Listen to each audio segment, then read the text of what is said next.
Hello and welcome to the Overlap Rugby podcast. This is number 37. Yep. Daragh, Shane. Oh yeah. This is two young lads from Leinster who break down rugby through the lens of Leinster and Ireland. Mm-hmm. Although we try and keep our lens balanced as well at the same time. Yes, we do. It's more, that's just the start point of our rugby, our love for rugby, but it's like it does span all around the world. But the reason we're 2 weeks in a row is that we're not looking any further than Leinster and Europe. And Indeed. This is where the news has been. This is where all the rugby happened last weekend. It's where it's going to happen this weekend coming. And there's as we kind of build last week, there were a fair few consequential and therefore exciting games, like really like high quality of rugby across the board. There's a lot of good rugby at the weekend for sure.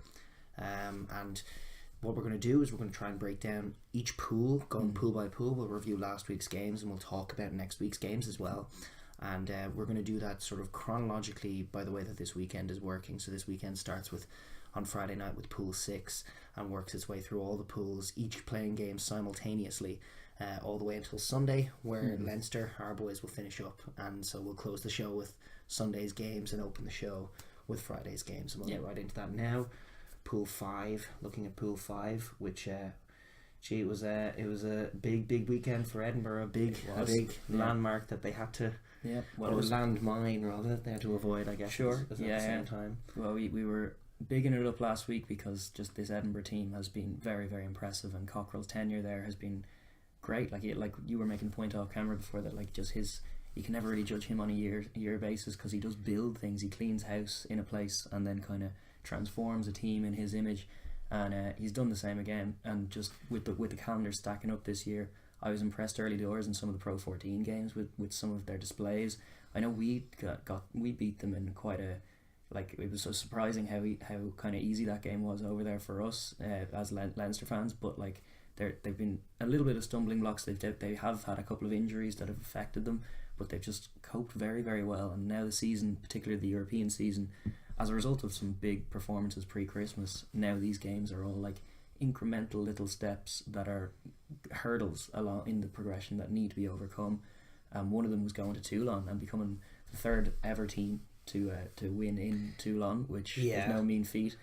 Yes, we will caveat that with saying this Toulon is not that Toulon. No, indeed. But it's all the same. Like we were fearing, you were making the point last week that we didn't see Edinburgh phased, or haven't seen this team phased yet, like just not be intimidated by an occasion and get off their game, because they're very process driven and they stick to them very well usually. Yeah, for sure. And this game, it was kind of no different.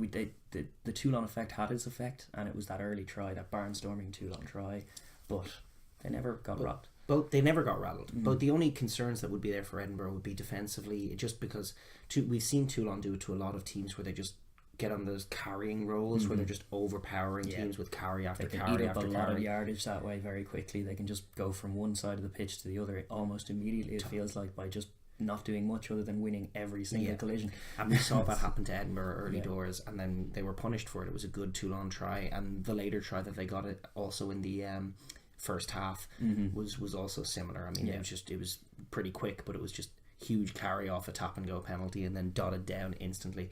And it was Hamish Watson who was struggling to cope even on that occasion. I know your other man had a run up, but it was definitely tough going for Edinburgh in that first half at times. But they're very comfortable. They're very comfortable in a lot of different scenarios. They're they handled the chaos excellently in that second half. And just territory and possession wise, they controlled the game in the second half. Toulon never got a look in. They just upped it a couple of levels, played it at a higher tempo. Were wise enough, because they've had these games against Glasgow where it's been the way to beat Glasgow has been to keep it tight, to drive through the heart of them, bully their pack, show them why your pack makes up the Scotland team and Glasgow's doesn't. And that's what they did. But against Toulon, that's not where the tries are. The tries are out wide, and there was some lovely rugby. There was, the out half, Jaco van der Vault, threw some gorgeous passes off his left hand. That Darcy Graham try was great. I mean, it was good offloading all the way through, and then so too the Kinghorn try with the ever impressive James Johnston at centre, who put in that lovely little dink, and Kinghorn just ate it up. Words to be said about how that space is there off first phase. Well, I don't know who it was, but someone shot up very, very quickly and then was completely backpedaling, and it left an embarrassing look of a retreating Bastero in furious form, but he was never going to get there. No, and a smiling Blair Kinghorn. But yeah, no, they targeted the right areas. I was just impressed with they didn't. There was no sense of surprise in them even after that early onslaught from Toulouse. Like the first 10 minutes, or not Toulouse, Toulon. The first 10 minutes in Toulon are always going to be tough, and every team should know that. No matter what state the team is in, they're going to come with a load of noise, a big swell in that stadium, and then the boys are going to try and run over you in every carry. And like, absolutely, as much as that did happen, it was their response to it that was more impressive. And they just, like we were citing yesterday, is they were the more mature team. Totally. And like Toulon, I love that the Sevilla try as like a little illustration of just like the surprise that that ball greeted him with, and then the juggle before the somewhat clumsy finish, and you're just looking at it going like, it's a try, but my God, they made hard work of it, even though it was there. And I kind of felt there was a step in before that pass was thrown that was probably on, because the defence was drifting wildly out, but it doesn't matter ultimately. But it was just kind of a nice little visual representation of what this Toulon team is getting wrong. And like, it's confidence that they're lacking across the park, because none of them seem to believe in what they're doing. They're all, obviously, because they're superstars from all over the world, they're well used to playing with setups far better and far more like trophy driven, because that's what they're going to Toulon based on, that rep. And now this does not feel like a trophy winning outfit at all, and that seems to be the impression in the team. While I think I did say on the podcast, don't get used to those, they're going to go on this World Cup shopping spree. One of the points that does have to be made about Toulon is that it's not in any way a well-run club. No. Now the deaths don't really matter, because Boujela is just pouring money into it. It looks like he's going to continue to do that for the time being. But what does matter is that the guy's ego seems to run the club, and he's not actually well able to assemble a cup winning team. I mean, when they went on that 3-year run, they lucked out in a lot of ways. And first of all, the Irish teams weren't at the races at all that era. It was Matt O'Connor's Leinster and Rob Penny's Munster, and very much transition times for the Irish provinces, who are now right at their peak. Saracens were only becoming the team that we now know. And they were the main challengers during that reign as well, before inevitably getting theirs. And they also looked out that one of the superstars in the world just happened to be Johnny Wilkinson, who is this ultra professional, culture developing player. And you don't come by them every day of the week. No, he's very much one of those once in a generation types. Totally. And the fact that they got him in their ranks, and like that was the core of that team. So Absolutely. Any superstar that came in was still going to be in awe of the professionalism of the guy. Exactly. And he left a culture behind him that was professional in a way that they didn't quite understand, but that culture is now completely gone. And they're bringing in they've just made strange acquisitions. I mean, while Nanu was a good one, but there's loads of really poor choices in there. Julian Sevilla, one of them, I mean, massive name in the sport, but his form was off a cliff before he went to Toulon. And they forked out the big bucks for the name, expecting I don't know what, him to burst back into 2012 Julian Sevilla, and it hasn't happened for him. And there's they have him in the centre for one thing as well most of the time. But they had him on the wing last week. But there's loads of those little micro mistakes being made in the way the team's being acquired, just because it seems to be that Boujela selects a player, and in they come, and then the coach just has to make something of it all. So that's the mantra seems to be bigger than them as well. That's always been the case. Even when in that team, with Johnny Wilkinson, I did not get off on their style of play that they'd chosen, because they were requiring like the biggest of retirees from Southern Hemisphere that they could find, and just putting them in the team that they wanted to bludgeon over everyone. And that still is a prevailing force in their game now. It's where they go to, as far as like, this is the safety, is going try and run over a contact. And it's like, it's very un-French for one thing in terms of seeking space, but it's also like, I don't see it being tenable without that pillar like Johnny Wilkinson, like you're saying. But that team also had like Brian Habana, there was speed in there as well. This seems to be more of a hodgepodge that doesn't seem to have a point, other than the guys are all mostly big again, and it's like, it's just getting too much of that wrong, while still not having those key men in key positions to actually bring tries. And then exactly. So like, it's a hell of a tangent, because really we should be talking about Edinburgh. But just to finalise the point about Toulon, who we will never have to talk about for the rest of the season. They're out now. They have a huge problem stumbling block going forward, which is like first of all, there's a lot of competition for what they're trying to do now in France. A lot of teams are going by the Toulon model of just buying the biggest stars. We see Montpellier, we see a lot of money being spent. And then the second thing is that they have to actually build a team, and that coaching across Europe is going up another level and has done with Leinster and Munster and Saracens, and even a great Toulon team made up of all the great stars and your Brian Abanas and your everybody else is going to struggle to beat a very organised Saracens or Munster or Leinster, because those I think Racing will as well when the push comes to shove, just because there's a next level coaching thinking, especially with Leinster, that's like they're all organised, they're all singing to the same tune, and it's however starry you are, you're going to find it tough to live with if you're just in a hodgepodge club, which is what they've become. Well, there seems to be very little character to the teams they develop, because like no one seems fully invested as far as the personnel there. A lot of times, like everyone cites things like a French club with line-out calls being all in English and stuff like that, but it always just a sense that they're there for the big payday. So if they're not enjoying the company of the players they're in and they're with and the style of play, it's only a 1 year thing, and then it's just going to be replenished with more stock next year. And it's just like we'll get someone else in, and like some years that will pay dividends going forward. There will be years in the Champions Cup when the winner is someone disappointing who's bought a trophy and the team is class undeniably, but it's like, is the club building anything? I don't know. Where are the youngsters from the club or the academy they're in? Are they playing for a neighbouring club because they can't get picked in their local one?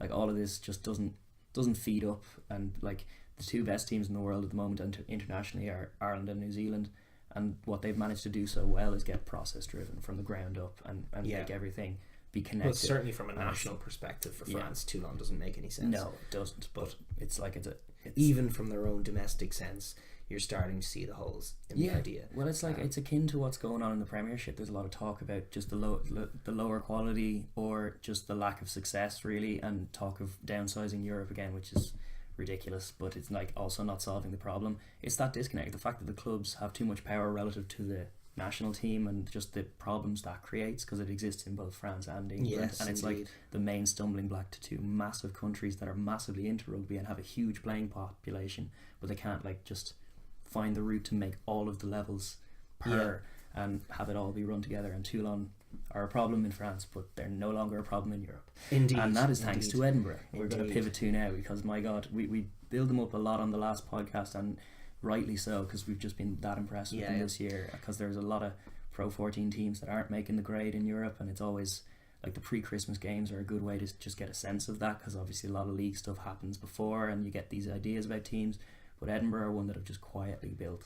They did a big job. I like the way they get through games as well. There's no like it's different from a lot of other teams. There's no, in some cases there's no urgency to get a try, which can have its issues. I mean, they're taking 3-pointers. They had a lot of possession and territory versus what Toulon had in that first half, and yet they were behind at half time, with a missed penalty kick in there as well. And perhaps there isn't that ruthlessness to go for the throat where it should be, but what they are is very comfortable. Like they're very good at setting again and going again. They're as you say, they are quite process driven, but they're also very, very calm and very composed, and they see the game as an 80-minute exercise, not made up perhaps of the little moments. Although it was a little moment that eventually saw them over the line, but a moment that was perhaps coming in a lot of ways. But Toulon were making a break, and Gorgodze knocked it on. No, he threw an intercept, didn't he? That was Gorgodze dropped it. He was clean through, and he dropped the ball, and it was picked up, and away they went. And then Bill Mata did a magnificent offload. I mean, there's no putting it into words. The round for sure in our eyes, because it was fantastic, and even the gather was great as well. It was, but it was like, and a great line from Johnson. He was very good himself. There was we had a commenter earlier on the last video just making the point that there's injury problems, because we did do a big segment on Edinburgh, but we didn't actually address that their main centre pairing, which is like a trusted Scottish centre pairing. Well, Mark Bennett certainly is, but he's been gone now for a while. He's been off and on injured for a long time. I mean, Dean and Johnston have been settled now there for a good few months, and they're very, very solid. Yes, they are. They're doing both in attack and defence. Yeah, which is kind of what you want to see in the modern centre more and more. There's fewer opportunities, it feels like, for centres to be grabbing tries and being the highlight reel. As like in an ideal performance, you want your wingers getting on the end of it, but defensively, it's become So, and it's obviously always been centres have to tackle, but just the reads you have to make at the modern pace of the game, like it's creating a kind of lovely kind of young virile athlete that can cover space quite a lot but also tackle very well. And I really like the balance in the Edinburgh pairing at the moment, because it allows, like we were talking about it last week, like their backline is definitely a bit more functional, function driven, but it's like they still recognise how to score tries. They can see space, and like they did, like we were kind of fearful, or certainly I was. I don't know if I articulated this last week, but like Edinburgh as a club, like I remember years gone by, that just the culture that's in there, I feel like, similar to what we talk about Munster. If they're rattled in a game, they could probably just fall into the tight too often. Even if they're losing those exchanges, it feels like that's their comfort zone, where their back line is there to do the job once the packs do it. But they didn't do that. I would say that remains the case, though. Their pack stood up in the sense that they, like, other than those 2 tries, they did, generally speaking, win the contacts. But where the tries was out wide, and they were good at noticing that. It also can't be overstated how important Bill Mata is to that team. He's just that extra spark that's beyond functionality. He's he's a super pro. He makes his tackles. You saw that in the game against France for Fiji. How professional he can be defensively, and how much those Fijian boys are coming on in that department is huge. True. But then in the loose, like, he's always looking for the options. He's always electric and dynamic. He reminds me, in terms of his role for this team, it's similar to what we were highlighting about Nakarawa in that team, for that Glasgow team that won the Pro 14 a few years ago. He's the same kind of, because the whole team is going to be set up with that kind of function driven thing in mind. We were talking about how Cockrell's the right man for that Edinburgh club, because they've always had a gritty nature to them. Even in losing efforts, they make it very physical. And normally injure 1 or 2 of the players that are coming there as well. We have had experiences of that as Leinster fans before. Murrayfield is still not an enjoyable trip for anyone, and that feels like it's such a part of their culture that, like, shouldn't be lost, and everyone should be on that wavelength. But having someone like that with X factor to just break things up and make, like, as much as you can allow for all those moments, if your team is just that, you end up being what Edinburgh were in years gone by, which was just ultimately a losing team with quite a negative outlook and quite hard to love from an outside looking in point of view, because they do make games dirty, make it their tempo a lot of the time. Murrayfield is cold a lot of the time, so it's just like, but with a player like Mata in there in that pack, it just gets everyone else thinking about the offload a bit more. So they're more adept at catching them. It makes use of guys like the 2 centres and who can run lines. And they're very good. They have a good eye for a line, but someone needs to make the pass happen. And very often, a lot of the time, Bill Mad is that guy. So he's the one guy that they really couldn't afford to lose. True. If they want to compete, and it's gonna be remain to be seen what happens when that very good functional Scottish pack gets put under a bit of pressure. Can they make something happen out wide? If it does turn out that they're playing Munster in the quarterfinals, even if they're at home, can they make that Munster team pay, or are they going to be just outdone at what they do? Which is the danger. When a team that's that focused on being physical, that when they meet someone more physical, like the same but slightly more, and try and play you at that game as well. So it's not about you bringing a team to that place. The team that are coming are already in that place, and it comes down to who's better on the day then, and that can be a scary thought for a team that way. As much as I like Jaco van der Walt, it's yet to be seen whether he has it in him to dictate a game, to really peg those corners back and to actually lead like a 10, which is something again that Edinburgh are going to need if going forward. For sure. The next hurdle for them is the Montpellier game this weekend. Now Montpellier are an enigma in my mind in the sense that they're like Kroon again. I can't find information on him. I assume he must be injured because he hasn't played the last few weeks. Nadolo, he's in the team, he's out of the team. Who knows? Time was on the bench last week. It was a weakened team that played last week with Immelman on the wings, but they were still very physical, and Piquemol still played. Well, they were still more than a match for Newcastle, which is put to bed any of their aspirations for the year. The home final and all that it was. But there were Toby Flood leading them to glory, looking frustrated at intercepts and drop balls, but he got sat down properly at one point by one of the Montpellier lads as well. That was the theme of the day. Louis Piquemol was man of the match, which in my mind kind of summarises the kind of game that it was, because when Louis Piquemol is in that form, it usually means that the whole pack is just rampaging, and he's getting a load of class carries as well, and that Newcastle weren't at the races. Exactly. Not at all. But stylistically speaking, it's definitely a step up from Toulon. Well, it's probably a step up from Toulon in the sense that they could be as bad as Toulon can be away from home. They haven't got a good away record this year. Or in years gone by. Is right. What they do have are big names who they could potentially throw in that could make it interesting. But what Edinburgh have stylistically is a very similar kind of team. They're going to try and do a very similar kind of thing. It is going to be a physical challenge for them up front. They are going to have to move the ball out wide, and so it's important probably for them that they do win it. Or if they don't, it'll possibly knock Glasgow out. And more than that, leave them very in the lurch in terms away from home, which is like they want the Murrayfield factor there. As much as they're a great side and they're an improved side, and it's great to challenge yourself, and things like going to France and winning is an important thing, which they've done now. No need to make yourself have to do it again in the quarterfinals. It's a mistake. It probably would end their chances of getting a semi-final, which is what they probably want out of this cup. At least anything beyond that would be gravy for sure. But once they're in a semi-final, they know they can win a game, and that'll be the message as well. This is it. So it's navigating their way there, and that's why this can't be overlooked. We've already got a small cube beside our name. Don't worry about it. I don't think it will. If they do win this game, it'll be just a great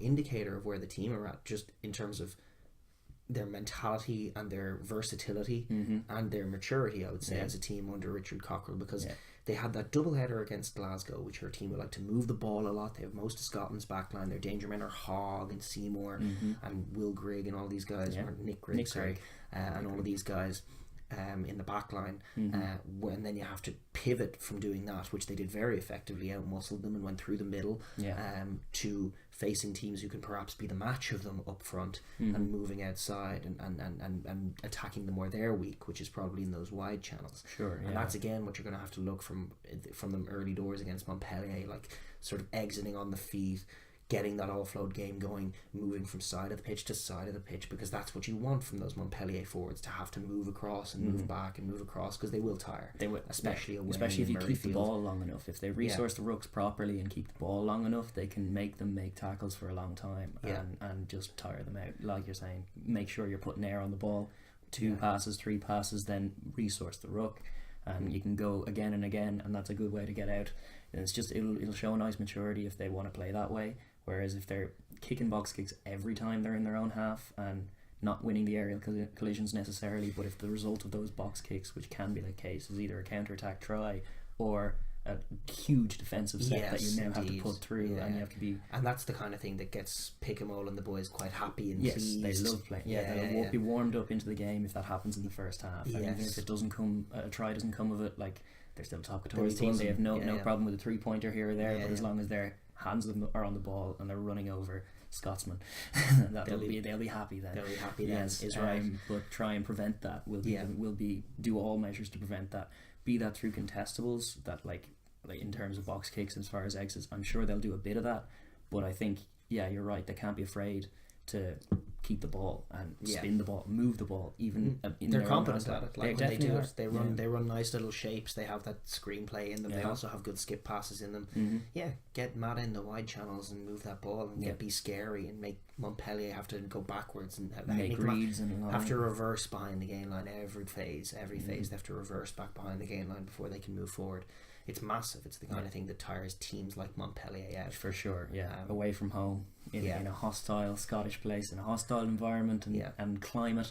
It is getting cold this weekend as well. That's on the horizon for across Europe. But particularly Scotland, as is usually the case. They want to be warming their hands and making sure that the Montpellier boys are making most of the hits. Absolutely. And I would love to see them do it, because I really do believe them to be a more polished, more tidy team, and harking back to our early point about process driven versus a slew of stars who are undoubtedly class rugby players. And whenever you read a team sheet from one, like a team like Montpellier, whenever you read it, like in the years gone, like in the 2 years previous when they've been coming to the RDS, the week of the game, there's a load of nerves for us that stir themselves, because you're just reading the team sheet and like thoroughly rating every player. But we've also seen all of those class players come to the RDS, and granted, no team usually wins in the RDS, as Toulouse found out. Leinster do. Well, apart from Leinster, obviously, but it's like they didn't even register good performances.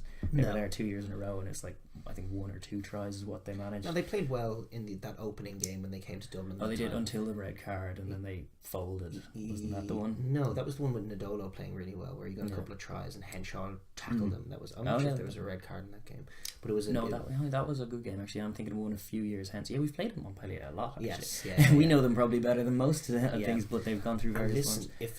If they do go and pick an aggressive team, if Nadolo's in the side, if Serpentine's in the side, that has potential. Nadolo against Darcy Graham has potential. For sure. Yeah, Nadolo against anybody. Well, that's true. There's no slide on any winger to say that it's a tough matchup the day you're lined up opposite Nadolo. And to say Darcy Graham's a wee man, he is a wee man, and Nadolo is not. Yeah.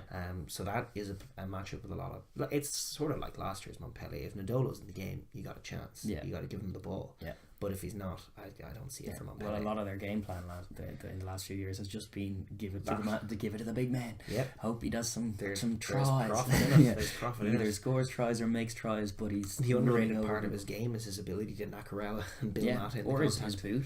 Yeah. His attacking boot is quality. The way that man drops it on the toe is a lovely sight. Yeah. But it's not if you're in Edinburgh's shoes this week. No, indeed. So if you saw him even at 23 or not in the squad, then you'd rest easier knowing that Montpellier probably aren't coming here to win, because they are in a tenuous position in the top 14, which they may be rating as more likely route to success and a necessary one for the season.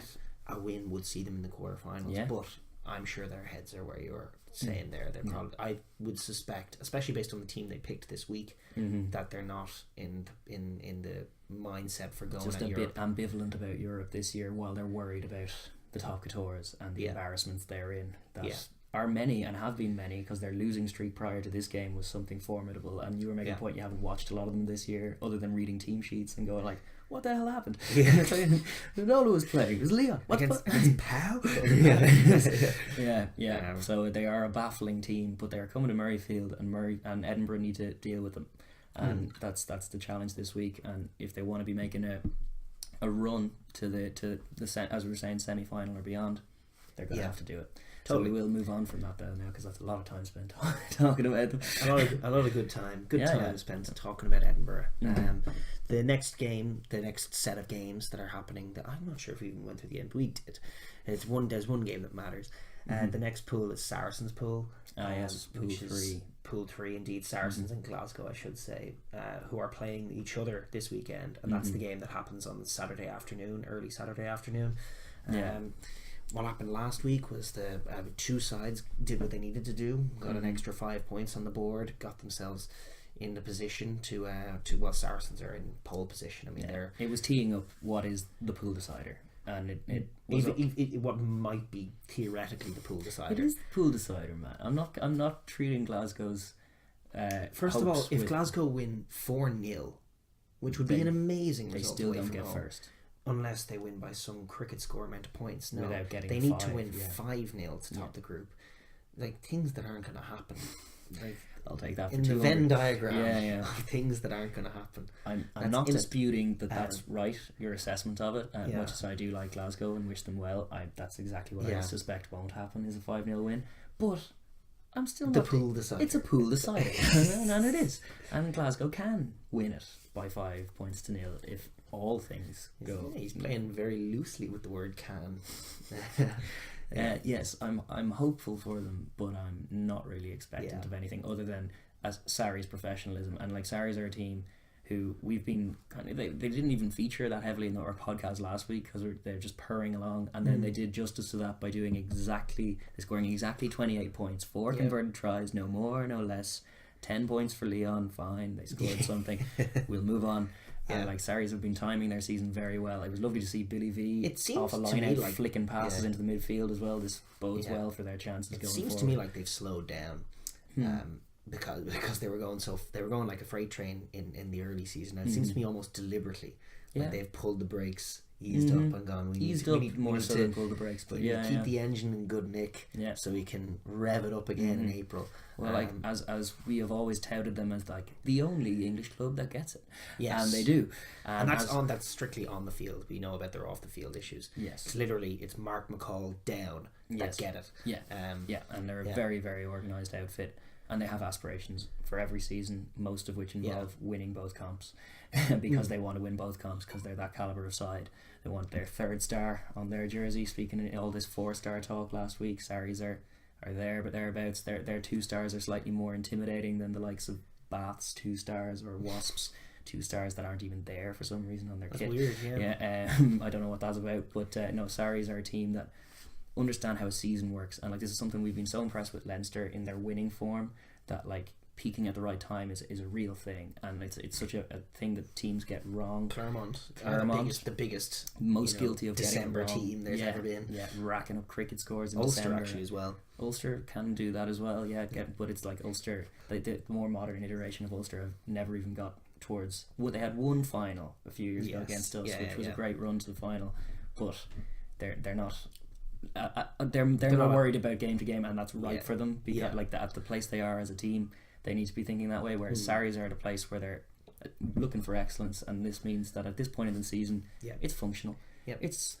Everyone's kind of saving themselves. Owen Farrell's getting very close to the cotton wool for Six Nation times. He's just going to be wrapped up in the bubble wrap, but he will do the job on Glasgow first. And the second the job is done, he will be removed from the field, and they'll let the young boys, which they've been doing a lot this season as well. We've seen a lot of it's not even a half strength, because the side, similar to what Leinster do, it's like it feels like a hodgepodge team, because there are a few senior heads in there, and then there'll be a few kind of academy lads or the second string. They've moved Rhodes into Jackson Ray's jersey a few times, and Jackson Ray in again as well.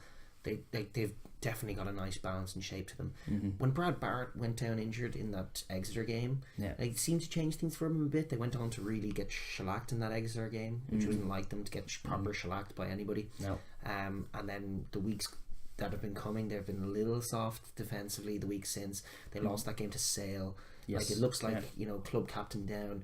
One of those things, like when Rory Best goes down for Ireland, also you just have that extra problem of having Farrell as your captain, and it's like it's the exact same problem that Sexton has with it. He's too aggressive with refs.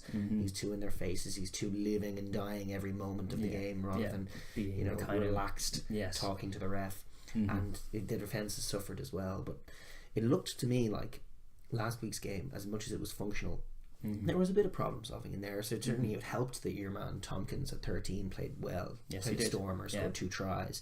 That's what you want to see. Obviously Tompkins, I think it is. Tompkins, he looked sprightly. He looked like a good 13. Lazowski at 12, as we know, is no slouch. He's a big presence. So they didn't look shy in that department, and they also, for having all of those guys on, those wide passy guys at 10, 12, 13, like England sometimes have, you could accuse them of potentially going to be a bit lateral, which they've been quite a bit this season, going too wide too soon. You've seen it from Saracens. But they corrected it big time against Leon. They went narrow a lot. Well, they also noticed that Leon had terrible problems getting around the corner, and they did manufacture a few of them, a few like subtle little holds beyond the ruck, but that's enough. And then an inside ball is an insta try, because like there's no Leon man there, or there are 2 of them pushing off, and it's the disorganisation of that club has been a feature of this group as well, which is why Sarries are comfortably sitting top as far as points accumulated across the board. Because Leon haven't been at the races, but also Sarries kind of teed up their whole season with that impressive win in Scotstoun in Glasgow. They did, and they've been happy to purr along, and obviously not so happy to see Brad Barrett go down in a tough game against Exeter, which is miserable for our little pet love for him. The pet love for him, but also just pet wish for him to get into the Six Nations squad. That's going to be another year gone as far as that's concerned, and that's the World Cup cycle. That's his career. So he's not, like, much as we've been trying to get Brad Barrett in there, because recognising that like Sarries are class, and yes, Owen Farrell's a part of that, and yes, and like Lazowski can do some class stuff, so maybe get him into the England squad. But the bones of that back line is Farrell, outside him Brad Barrett, club captain, outside them in the wide channels, Alex Good. Yeah. All of them linking very, very well, allowing for them to play that formatted shape where there's a lot of screens. Welsh, Scottish wingers, they're nice as well. Flashy finishers and Sean Maitland. I mean, it's all good. It's that whole back line, it's all very good. The Brad Barrett situation is a weird one because it was a concussion. Yeah. And it was in December now. It was in mid-December, or maybe it was after the double headers in December that they played Exeter. Right. Yeah. Just before Christmas. We haven't seen him since. Yeah. So it could be precaution. Head injuries are one of those really scary ones. It's tough. But then there are these stories of people like Jared Payne for Ireland last season, who was a whole season coming back, and then eventually it's just, no, I'm not coming back. Yeah. And that can be the case with a head injury, so you just never know. No. And he for has a man as tough as nails as Brad Barrett. At the start of the season, he had surgery on his cheek after another collision, and he was out of another game. So too many blows to the head. Ask a boxer about it. It's not good. He goes to war, Brad Barrett. Yes, when he puts on his jersey. He's a brilliant defender, and they are missing him. But at the same time, they've done a lovely job seeing off this part of the season, getting themselves to top seeds, and now they have the challenge against Glasgow, who had a weirder time of it at the weekend against Cardiff. Those were two games that were played simultaneously, and I was watching the Glasgow game because it was more consequential. From very early on, and even weeks ago, it was apparent what was going to happen in the Sarries game, even if it was away from home. But on a Sunday in Lyon, they were going to run in 4 tries and nothing more. So that was fine. I left them to it. I watched the highlights after, but I did watch Glasgow flounder and struggle to put away a Cardiff side who they enjoyed pack supremacy over, which is not a thing in Glasgow's acumen this season at all. Edinburgh demonstrated in their back-to-back fixtures that they're not at the races physically in the pack, but at the same time they were bullying that Cardiff side, which is a problem for Cardiff. But all the same, Cardiff came storming back into it, made it a really dogged affair in the second half, and Glasgow floundered their way. And I'm impressed with their final try. They did manage to get it over the line, see it done. It kind of probably suited them to have that. Cardiff are always good for a Hells Bells kind of ding-dong battle where we're going to score a load of tries, and Glasgow knew going into this week that no fewer than 4 tries was going to be needed out of this fixture because they're going to Sarries. To run with it. Yeah, possibly a bit of that, but also not all of that was controlled because Cardiff broke them constantly. They were ahead by about, I think, 16 points thereabouts, and then Cardiff with 2 tries came right back into it. It might have even been more than 16 points. Their ability to not as a team that has aspirations about being in the top 8 in Europe, that may well be after this weekend, you have to be able to as one of those top teams say, alright, we're ahead of Cardiff, we're going to stop them from doing what they do, we're going to get out of the line, we're going to tackle them, we're going to make stuff hard for them, when we get the ball we're going to put it in the place that they can't attack from, we're going to just manage a game. And they were just woefully unable to do it. But they've that's in all departments. The defence in particular was as good as Cardiff were with their quick hands. I mean, there were wingers cutting in, there were centres drifting off. None of it seemed organised. No, and then all of it, in the midst of it all, there were just soft shoulder missed tackles going on all over there, which has been a feature of their season. To be honest, and it's a problem. And you can't win rugby games by falling off that many tackles, but they did against Cardiff, because that can be the case. And they got their 4 tries, so fair play to them. It was a tough exercise. I just really have doubts about their pack this season. I just see and their halfbacks, Ali Price and whomever. Such a problem. They just dropped Hastings in favour of. We sort of in our little absence, in our month-long absence, we missed the fall from grace for Adam Hastings. Just very poor performances in a row.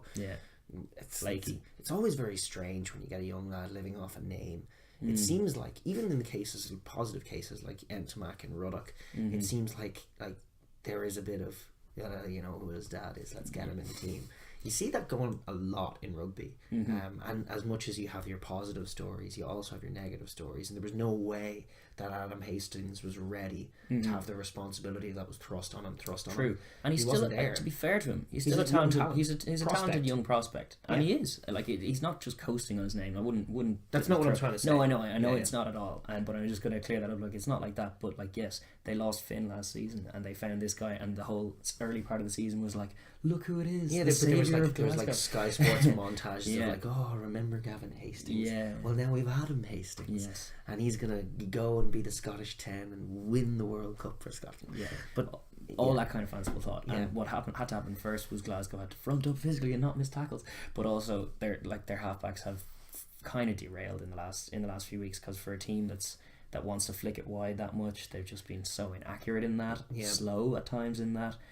Certainly when you pick Ali Price, he kind of worked for the game that was in it last week against Cardiff, because it was they actually could do the job in the tight areas, and Ali Price is pretty good in those tight areas and managing those offensive sets. True. When you're in the opposition 22, but what he isn't is quick. No. And what Glasgow are supposed to be is quick, at least what they want to be. Well, he got snagged a few too many times for my liking. As much as like he's maybe good at managing those tight games, in those tight exchanges he often gets snagged. So if they go 4 or 5 pick and carries, then suddenly there's no scrum half because he's at the bottom of the last contact we lost.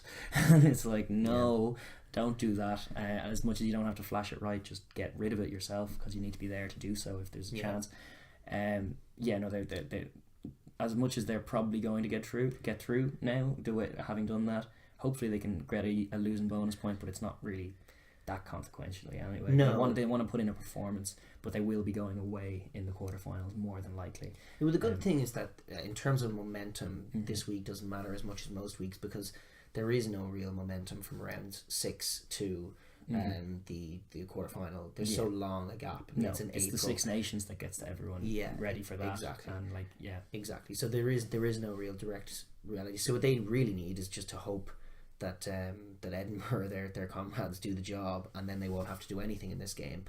But they'll know by the time kickoff comes whether or not they need to do anything against Saracens. But long term, they have some problems that obviously need fixing. Sure. As for how the game will go, I think, even stylistically it doesn't match up well for them, because Saracens, and it's one of the things that I really admire about them is just how disciplined they are and what they do, but they have both wingers hugging both touchlines in they defence. stay very wide all the time. They hold their width brilliantly, and they never ever get sucked in. Well, Leinster profited from that last season, is just by finding little plays through the middle and doing it forwards all day. Doing little offloads, little 1-2s between forwards and then a hole, and that's where the space is more often in that Sarries defence. Absolutely. But Glasgow are a team that shirk the physical contact too often and flash it left or right with reckless abandonment, and that can lead to lovely looking scores or horrible looking passes that can be intercepts and more. It also just like one of their key weapons they're going to try and get in the game is Hogg, and I just can't see him being involved in this game in any kind of a real way. Just don't think it's going to be decided where he plays. So it's matchup wise, it's not good for them. No, it's been a frustrating enough season for Hogg, to be honest. Like, he even last week went with having replaced Hastings, he was on kickoff duty. He was taking drop kicks and stuff, and then never seeing the ball or rarely in open play. And it's just like he doesn't seem to be getting as much purchase off counter attack, because teams aren't kicking it to him anyway. They know not to do that. But even when he gets it, it seems to be smothered. There are very few options for him. I'm sort of waiting. I think we all are, to see what, like, we've had early Hogg where he was this grade 15, perhaps one of the best in the world, and he was so dangerous and he was always on the ball. And now it's got to the point in his career where we have to see, Hogg 2.0. True. And what that guy's going to be and what he's going to bring. Is he going to have a bit more nous to him? How is he going to attack channels? How is he going to evolve his game? We're still really waiting for that to happen for Hogg. He go the Ben Smith route to greatness by changing all the physique, not changing your physique, but making allowances and just reading the play right and finding space. It remains to be seen, because Blair Kinghorn's playing bloody well as well, and Scotland, it'll be more exciting to see Scotland with Hogg, obviously. But it's also he needs to find something in clubland, and I don't know if this week is going to be the one to do it. Like the ideal winning, if we're talking about winning conditions for Glasgow, which is they're few and far between, but getting into a back and forth game that kind of goes end to end and breaking them a few times with quick good hands and stuff, while also fronting up and managing to stifle some Sarries. You're hoping for drop balls from Sarries as well, a few inaccuracies. You're hoping to shock them early doors. You're going to need to have guys step up like they did against Cardiff, but it's another level obviously against Saracens, but up against the Atogis of the world. You have to shock them by being competent in those areas, winning some contacts, getting Kebbell and Gibbons into the game, stuff some of their offloads early doors, drive Vunipolas back. Absolutely. All of that. And then obviously it's all about tries. You get a penalty, you go to the corner. It's one of the things that really annoyed me when you have underdog teams, even in World Cups you see it a lot, when you have a team like whatever in Namibia or someone like that, or even someone a little better than that, like a Tonga. Japan against the US, or no, against the All Blacks. Even if they have a penalty in the front of the post in the first 5 minutes as a result of how they just got to play, they should not be kicking 3. Never. Because they... Because first of all, if you're talking points on a table, this is bonus point system. Your best chance of a losing bonus point is 4 tries. Yeah, get them into a reckless, not defensively minded game, and just score a load of tries while they score probably more tries. As an underdog team, it's always the correct play. Yeah. You're never going to rattle the team that are favourites with an early 3-pointer. Particularly a travelling under... Like, I hate seeing it in the RDS, and you see it so often. The likes of Treviso come down, and the first thing that happens is they kick 3, then 6, and then Leinster score 5 unanswered tries. And it's like, why are you kicking 3 then 6? Is it any better than being nilled? Really? Not really, because it's no more consequential. And things like tournaments do come down to things like points accrued, things like tries scored, and they need to be going for them. So Glasgow, to be fair, that's never their problem. They do go for tries. They actually look for passes that aren't on a lot of the time, because they want to score a big wide try and go wide try. Like, ideally that's what's happening for them. But if I'm honest, all I see is them being shut out entirely and Sarries bullying them. And not necessarily thrashing them, but just getting it done, like they did this week. Looking at Sarries there, it seems like they could be good for 3 to 4 tries, maybe 5 tries. Like, I don't even know. I think they're probably going to get 5 tries though. 5 tries against Glasgow? I think so. I think it could just be a 2-try, 17. It could easily be that too. Actually, if they want to play that game, they don't seem quite in the mood to cut loose at the moment. They could. They always can. Yeah. I'm just looking at how the two teams stack up, and what they know Glasgow are going to want to try and do is get them into that ding dong battle. But if they shut Glasgow out entirely, that's what they scoring did their own tries in Scotstoun. Glasgow's form was good. It was the early part of the season when things were going well for them. They were running away with their division in the Pro 14, and they came into that game and they played as good a game as you're going to see them play. It's actually one of their better performances of the season. It was a massive performance, even though they only racked up 3 points against a very, very well-drilled, organised, suppressing Sarries team. Yeah, they managed everything that Glasgow did. They put the lead blanket over them and just didn't allow them any of that space. And saw the win and didn't even let them a losing bonus point. It was clinical. It was very impressive. Championship stuff from Sarries. And I expect something similar this week, just to functionally get it done. I do, but I also think a few flashy tries for their home fans will be on their mind too. More so, like, as much as it's great to go up to Glasgow and play that game there, this time I think they may still I'm fearful for Glasgow. Basically, I can see a cricket score somehow. I'm fearful just because Ian Williams. Yeah, well, I'm just not impressed with what Glasgow have been doing all season, but particularly recently, and even making Cardiff look as difficult as they did. Does not bode well for. You're starting to see some holes to Dave Rennie's game. It was one thing when he was in charge of the Chiefs and he had Mackenzie and Cruden to work with and Nessum and all of these, Brodie Retallick, all of these great players, but they were playing a lovely free flowing style that really worked for them. It's what made us fall in love with them. It's what made Leo Cullen and Leinster fall in love with the model as well. Totally.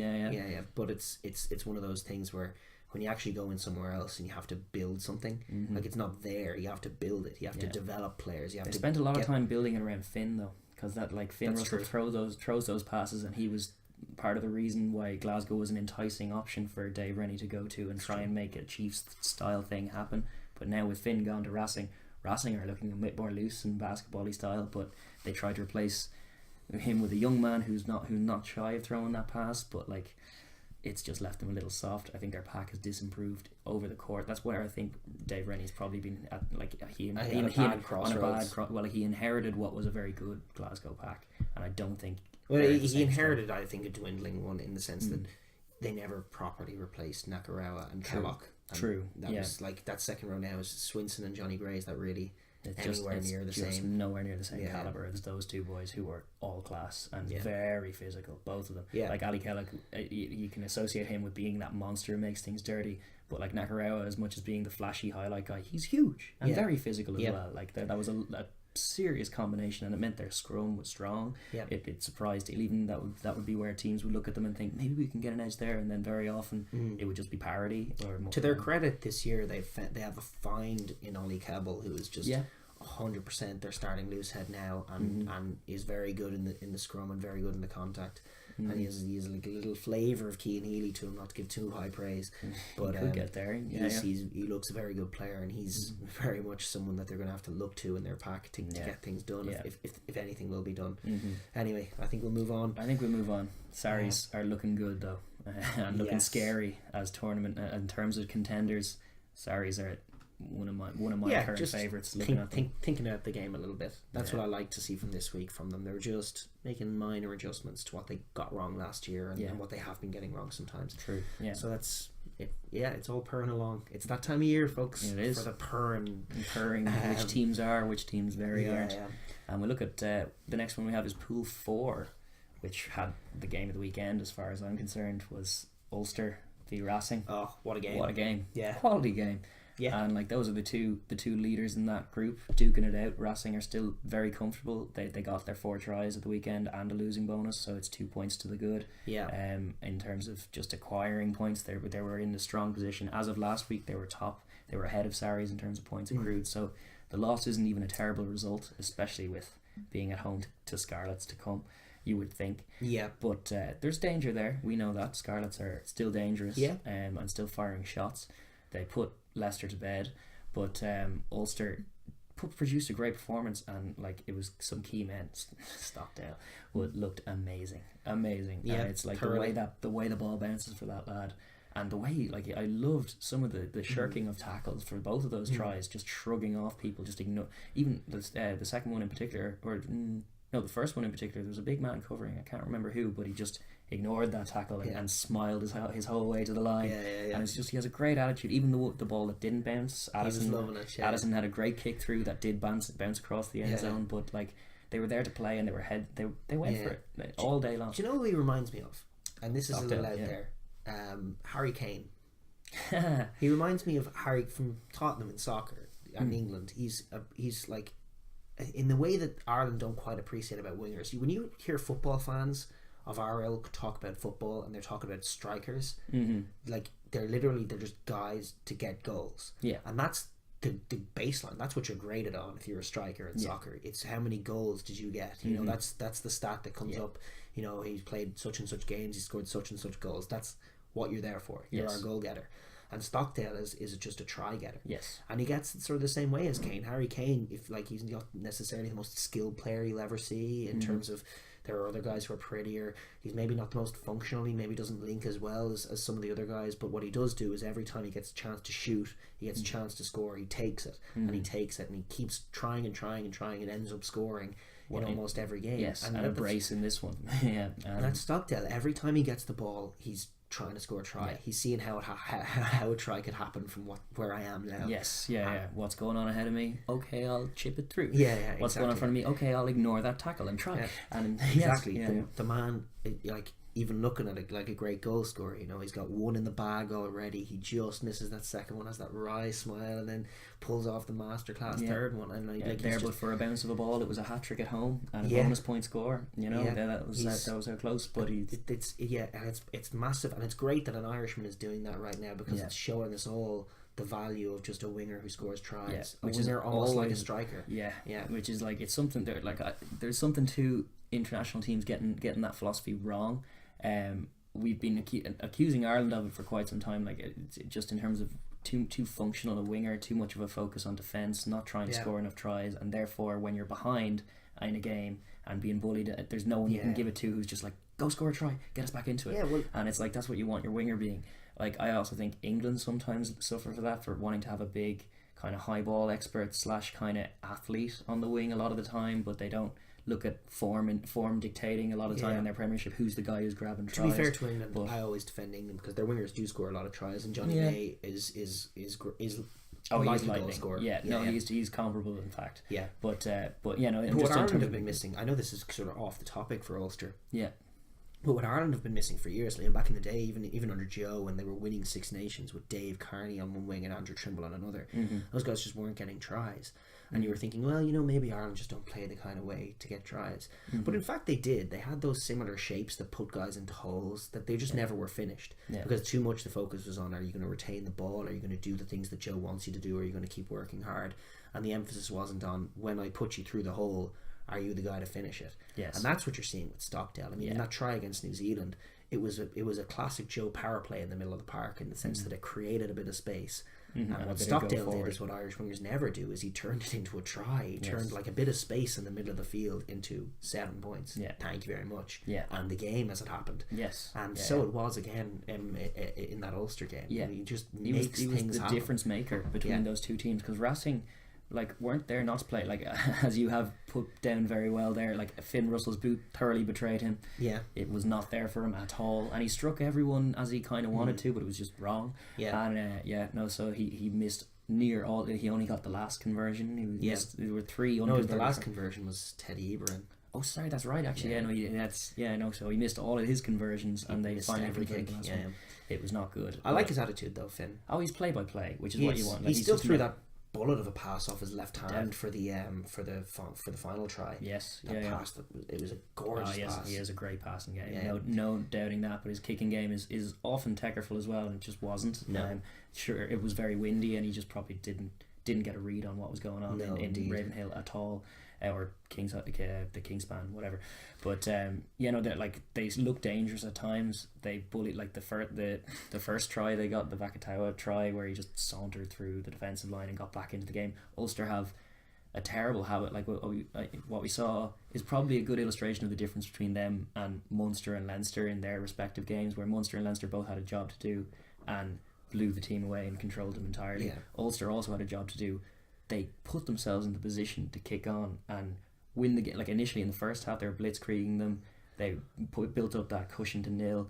Weren't able to prevent them from scoring another try immediately and getting straight back into it, and just changing the whole dynamic of the game from being one where you're keeping the team at a healthy arm's length throughout, and then sticking to your processes. They let them back in again and again, and even when Stockdale got that try at such a timely manner to put them, give a bit of distance, you know, they were straight on the defensive, and I just never got the feeling, even though that's 3 tries and they could do with an extra point, I never got the feeling that they were going to get that bonus point in that fixture. And listen, there's a lot of the problems linger, as you say, but they're very much offside.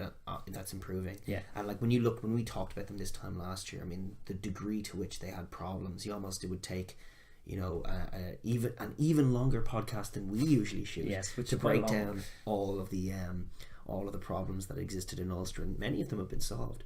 So firstly, just smart acquisitions. It's great to see Marcel Coetzee back fit. Yeah, he was brilliant. Jordy Murphy's been massive as well. Has been huge for them. Anne-Marie Best is like a renewed man. He's putting everything into Ulster. Yeah, we asked him last week. We asked for a few more steals.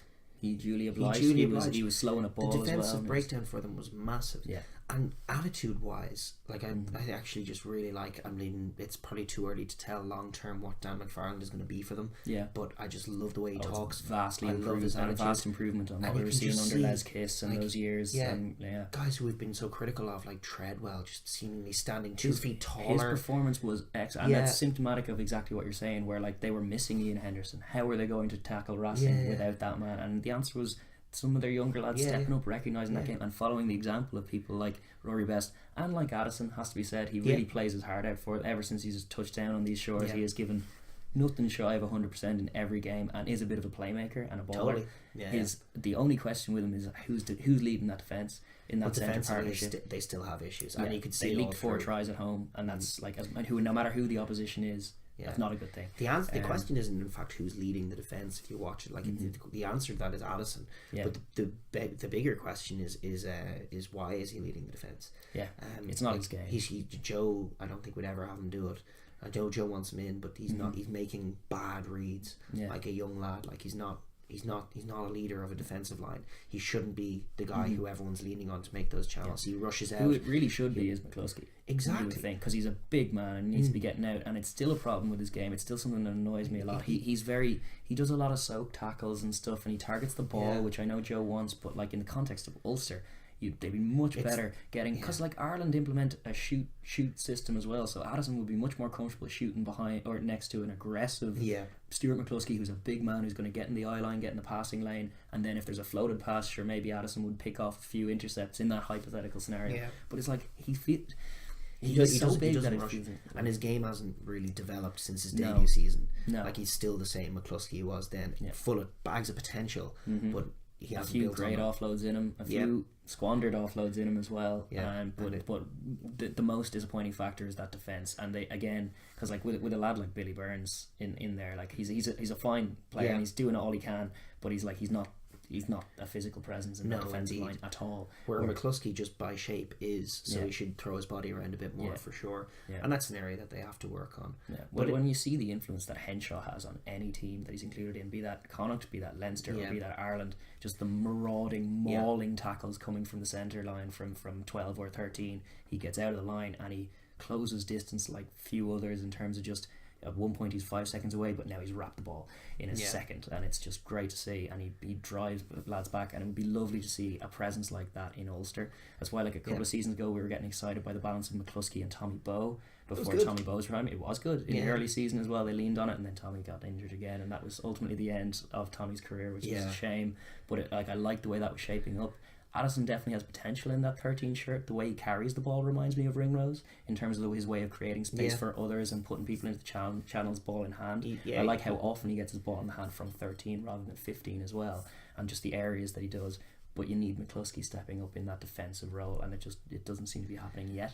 No. But we shouldn't be overly focused on the negatives, because like this was a great win for them, and it was against a tough team who hammered them the last time they played them. Totally. Like there's a load of holes in Ulster still, but there were at the start of the season, and there are now less. There are now fewer holes rather than were there at the start of the season. For sure. And even the last, like just before Christmas when they were playing that game in the U Arena, they've cleaned house a lot. They're plugging away and chipping into the holes and just getting. What I love most about what's most refreshing is just how much more Dan McFarland is getting from the young Ulster Academy lads than any coach has. Like some Michael Lowry coming in years, and it's massive, and that with the talismanic back row lads of Murphy and Marcel Coetzee with Big Ian Henderson to come back. You know, there is a flavour of something could happen here. It's probably not there yet, but there's certainly way more than expectations, way surpassing expectations. I was first season. He's only a few months in the job. And they're already in contention. They're in their pool deciding scenario, and compared to the seasons gone by, where Christmas has been a pretty grim time for Ulster fans all around. But like this year, they're excited by a new team. Their acquisitions have performed, have bolstered things. And it looks a bit more dynamic. It also looks like Ulster Rugby, like they can score tries against you. Totally. They easily do, and they're quick to move the ball, and they're trying to be physical, and they're trying to get their set piece going. Sometimes they fall short. Like defensively, it wasn't the best display. It wasn't, but their set piece held up. Their set piece held up. On the other side, exactly. Yeah, so I'm excited. Their breakdown play is massively improved. Much improved. That has been the main source of improvement. Like it's being very because while their defense isn't good, their defensive breakdown is massive, and that's how they stop teams. It is. So it's big for them. It's true. Yeah. But Racing, on the other hand, I was going to pivot as well. There you go. So Racing, to move on from Ulster, but fair play Ulster, because I really enjoyed the game, and it was class. Oh, also shout out Bamakoon is his name. Balakoon. First try, on for a few minutes. First game, first try. I love seeing. It's always a good sign in a team when you're a debutant, especially a debutant winger, is getting on the board and nice and early for him. And it was just it was a lovely team try. It was a lovely team try. Louis Ludic, shout out to him as well for being perfect, proper quality. Like textbook way of taking the outside from the inside thing, drawing two men, giving the pass. Beautiful rugby. And won him off in outer space.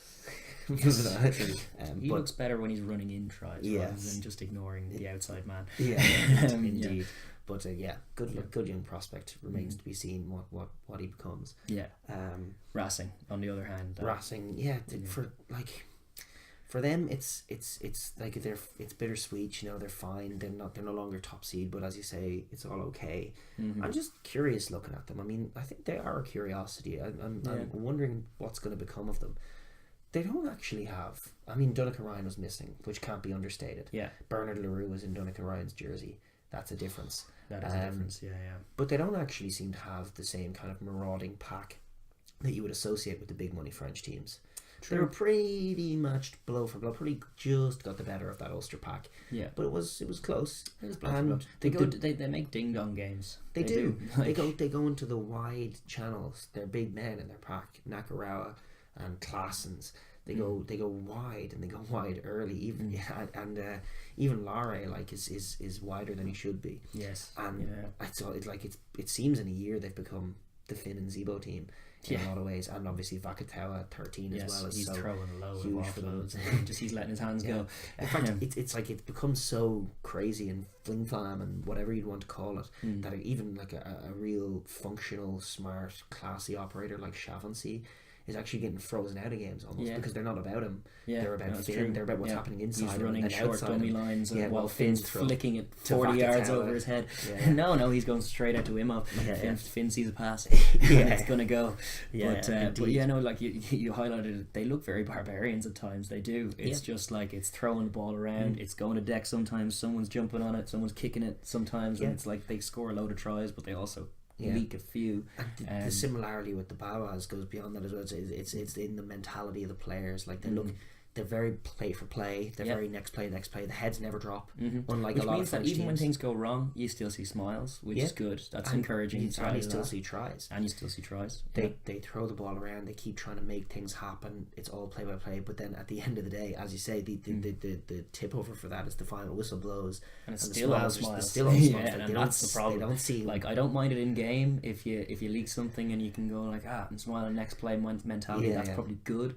But where that lets you down is in final thirds of game, final quarters of games. But also if it's happening after the final whistle, like defeat shouldn't be tasting that good. No, but it does because they're all on big money, and they're throwing the ball to each other and scoring a load of tries. And that leads me to question: are they going to win this tournament? Well, that's the big thing. I think the big question mark that still lingers over Racing is whether, because Machino's back, whether he there's almost. If he and Shaughnessy are there, then maybe the focus can shift a bit. all inside Finn who's doing mad things, and like that's the thing is there going to be almost like a power balance of Machino's very good game management skills and Finn's, and I think there actually might be because 9 in France is such a big position.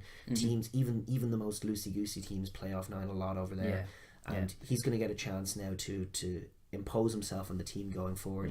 Obviously he's going to get dragged away into the French squad for the Six Nations, but going back into that team he's going to get a chance to impose himself and maybe calm things down a bit. And the potential for it is the same potential we see in Munster with the Murray being the general and Carberry being more functional than Keatley in the role as kind of the 10 who's directing that pack, but mainly it's Murray. And like you want to see that in Racing really for cup rugby for these stages to come. Do you want Machino coming into the game? You want those forwards getting a little tighter than they are, wider, and winning some of those collisions, and you want just good game management all around. And days like that where Finn's boot goes a wandering, you don't have to lean on him. It was very strange that Machino didn't step in and take the kicks. It was only when he went off and Iberin came on that the kicks started to be taken, because Machino takes kicks. Does it all the time. For France. I know he's only back. Maybe it was a leg injury. Maybe it was something like that. Maybe they just wanted, this is a question of emphasis again. Maybe it's just, it is the Finn show and Finn's going to take the kicks until he misses all of them, and then we're going to have someone else do it. Yeah, but it was only after Iberin came on. That was what was weird to me. It was Machino on the pitch, Machino on the pitch, Machino on the pitch. All Finn takes kicks, Machino leaves the pitch, then Finn doesn't. Almost as if Machino can kick, which we know he can. No, there was a curiosity, alright. I don't know what it is, but I've seen it happen with Leinster before. Like Johnny Sexton has had days where the boot just doesn't work. It's happened for Ireland as well. But you do get telltale signs of it. Like there were a few touch finders that weren't right either. Just the strike is wrong. That maybe either the drop or the strike or one part in between. But they're just not getting it right. He said in post match that he changed his boots this morning. Yes, he did. It's just an anomaly. Could be something like that, weighing on the mind, or just even the strike. But it wasn't there. But it was apparent even before they got the tries that needed converting that he then missed. Like he wasn't kicking well around the field, and as such they were struggling to dominate the game because they were having to come back. I'll tell you, it'll be curious viewing this week when Scarlets come to Paris, because Scarlets, maybe after, I know beating a depleted Leicester isn't exactly the greatest achievement a team has ever. Well, it's hard to register what that means at all. Indeed. In Parky Scarlets against a depleted Leicester, they were always going to run in a couple of tries. It was more one-sided than it ought to have been, but whatever. Exactly. But they do have heads-up players. They have Johnny McNichols. I think they have Patchell back in town doing things. Is this? I think they do they? Yeah, I mean, ideally, they can't all be injured. It's Patchell and Scott Williams and Hadley Parks and all the boys, all the boys in the roadshow. And Johnny McNichol, I think. Johnny McNichol's a great player, and he is one for grabbing a try when it's going. But that's the thing about Racing, is that Racing leak tries. So it'll be perhaps one of the less maybe consequential ones, because ultimately you have to think Racing will win, but it could be a good watch over there. Yeah, I think it'll be an exciting game. I always think that when Scarlets take the field against anyone, but now especially in an enclosed arena. Yeah, well, that's another factor as far as like the boots concerned. There's definitely no kingspan or wind whipping around from left to right. It's going to be under the roof, and it's going to be Tecker for passes. I wonder if that could be a factor in the whole Finn boot thing. Just because it's a thought. He's been playing all year in a pristine exactly. environment, and when he does go away from home, everything's windy. Well, there was one kick that he did seem to strike perfectly in the right direction as far as he was concerned, but it was just always right, by quite a distance, and only got more so. And you're just like, he's not reading that. Yeah, he's like not reading the wind, I suppose, because it goes over in the U Arena, maybe. Maybe it does. Yeah. Well, like I it's don't know. No bloody use when you put on a Scotland jersey. They don't play under a no, roof. It's not. It's another thing that will be. Probably more will be revealed in the Six Nations as far as that. I would say I'm still reticent to call it anything other than just an odd day where his boot just didn't quite work. Yeah. But as far as looking forward to the U Arena, then. There is danger. Scarlets obviously have been we've already spoken about it, just how much of a diminished force they feel compared to the absolute the class team they've had for the last few years, with Tygburn missing and very noticeably absent. John Barkley gone, and James Davis. That's right. Yes, and it was their whole game. Defensive breakdown. Yeah, and it was it all. Yeah, and now Uzair Kasim, who was a disappointment, isn't gone, and Ken Owens is in his jersey. Ken Owens at number 8. Bag to try. That's good. Bag to try was great, and thumped the ball in did. Absolute great fashion. I am a number 8. You fools, mock me. I don't know how that plays into Warren's plans with Wales. Doesn't at all. Yeah, I dare say. Yeah, but he's having to perform what we were talking about Ulster in performances gone by, what Rory Best looks like he has to do for that team. Either if he's playing badly, then the whole team's losing. But Ken Owens is kind of a similar entity in that Scarlets setup. He's a great man. He's a really, really great rugby man. I really do respect him as a player. And that performance from number 8 was just a great little. It reminded me of just like he's a great rugby brain, and that's what happens even when you put them out of position. They make plays and find space. It kind of. I was thinking it would look like something like that if you put Keith Wood in a number 8 jersey. At some point he'd find a try. Yeah, and it's like 100%. Keith Wood is Keith Wood. Yeah, well that's true. But it's just like he really impressed me. But it's also looking at there are huge gaps. As much as they're still a great team and a great club, and Scarlets have no issue as far as identity, and they have no issue as far as how they want to play the game, and they have no issue facing Racing with that in mind, because Racing are a team similar to them who want the same kind of tempo basically, so they don't have to dictate that, but they do have to execute it, and they're missing a few key men to do that, who have been big workhorses for them in seasons gone by. You're probably right, and they just don't have the replacement. It's probably more likely that Leicester could do the job on Ulster, just because Ulster have this tradition of blowing things, and they thoroughly can blow this. Yeah, well, like Welford Road is still a factor that's going to be explored, and it may weigh too heavily on the minds of the Ulster men in preparation for it, because like looking at all things Leicester have been doing, and well, listen, outside of, I'm sorry to jump on you, but outside of that point, like outside rather of last week's anomalous, weak Leicester side, they have actually been in good form. The week before last, they stuffed Gloucester, properly stuffed them. They have on paper a decent team. It's George Ford and Ben Youngs and Manu Tuilagi. If those boys get the shout from Jordan Murphy in a sort of a, this is our patch, you don't come here and win, which will probably be the message. I'm sure it will, considering they named the depleted team for the trip to Wales, which is understandable. They're out of the comp, and then they got embarrassed. They did get embarrassed. They can't get embarrassed back to back. It would be bad for them, and damaging for all momentum. With Six Nations coming, they're going to lose to they're going to want something to cling to in the dressing room to try and keep getting performances in the Premiership, which is their priority as it stands, because they're fighting a battle that they need to get out of. They need to get out of the malaise and into the top half at least for the season. Really, if it's going to be a success. They're still be hoping for European qualification and beyond, because it's so bunched in there. Yeah, but Jordan Murphy, I think there's a good chance now, because they're so used to playing week by week anyway, that he picks his strongest side. Yeah, and Ulster there's also a very, very good chance, because we've seen it enough. Sorry to cut across you but Manu Tuilagi, in that point we were talking about Ulster's centres and their passive line. That's a bad matchup. Terrible matchup, because he is normally one for, even in the Leicester performances that have been shoddy and they've been blitzkrieg by teams, there's still usually a Manu Tuilagi try in there. Also, and blitz is the word, because one of the things that their halfbacks don't handle well is a blitz defence. Yeah. They don't get it out quick enough, and Ulster don't do a blitz defence. No, they do a drift defence, and like it just stylistically, it's an awkward. It's one an awkward one. It's a very awkward It's an one. eminently losable fixture. Yeah. And like this is where things like form and caliber into, like we did make the point last year that, or last week that you were making the point that in away fixtures or something, when you're looking at two teams, how they match up, you try and ignore the inhuman factors, things like where it's being played, things like what the noise is going to be like. Whenever I make a prediction, that's what I try and do. Yes, figure out who's the better team. But in Europe, in games like this, and certainly like in a matchup in Ulster and Leicester, who, if you're thinking historically in the broad context of this tournament, historically Leicester are the more successful club, and this is at their home patch, and Ulster will be aware of that. Like Leicester have 2 stars, they've been there before. Not this team, and this team are a shadow of that, if even, because they're completely different. But it's still Welford Road, and Ulster aren't going to have the stand up. The chorus that greeted them on Saturday was fantastic and really allows them to play their game. Yeah.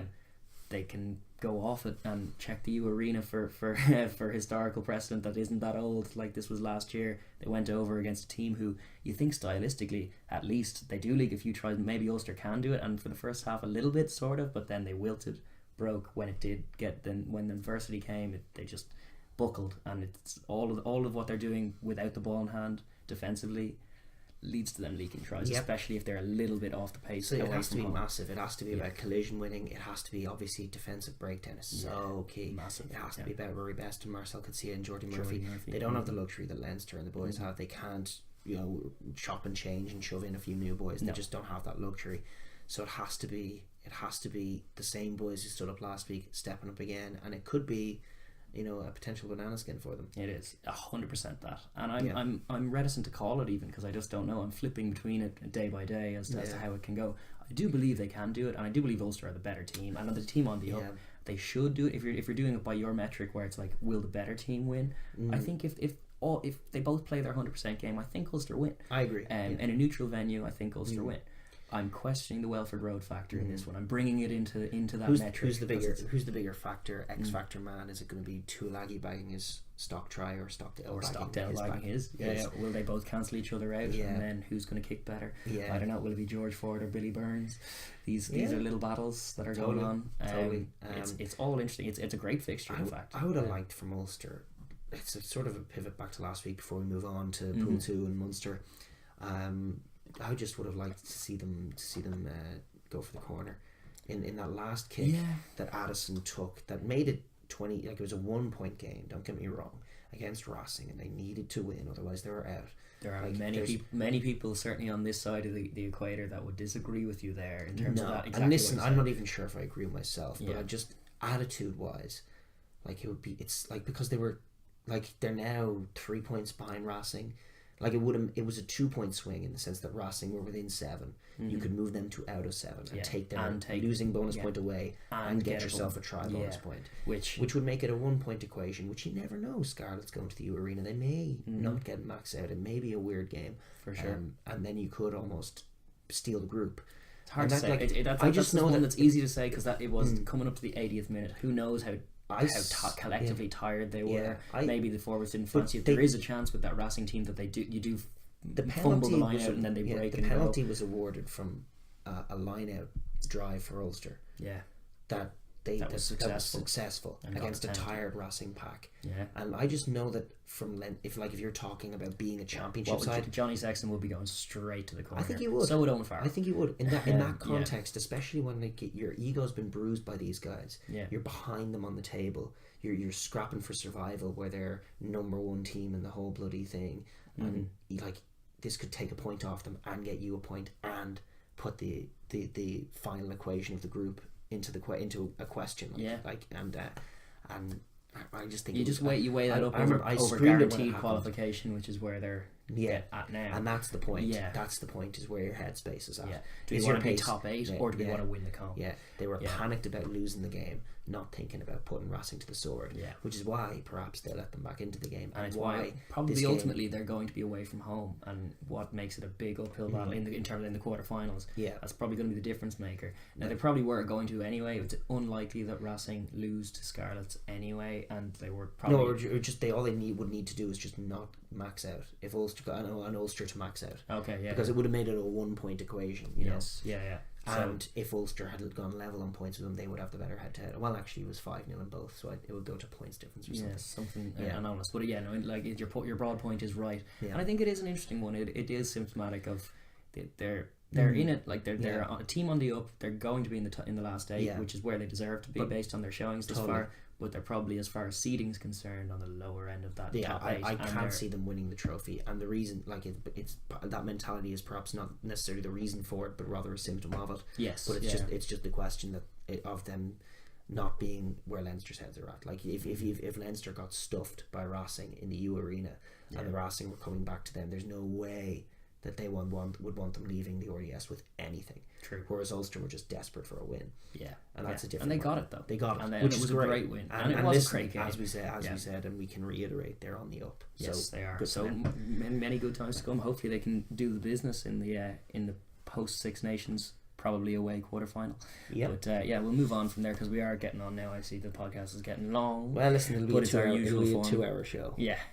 But we have Pool 2 to discuss, which was Munster's pool, which actually happened first in terms of the weekend just gone, but it's in the context of next weekend. Yeah, Pool 2 coming later in the fixtures. It's the second to last one, I think, Saturday evening. Right. Kickoffs.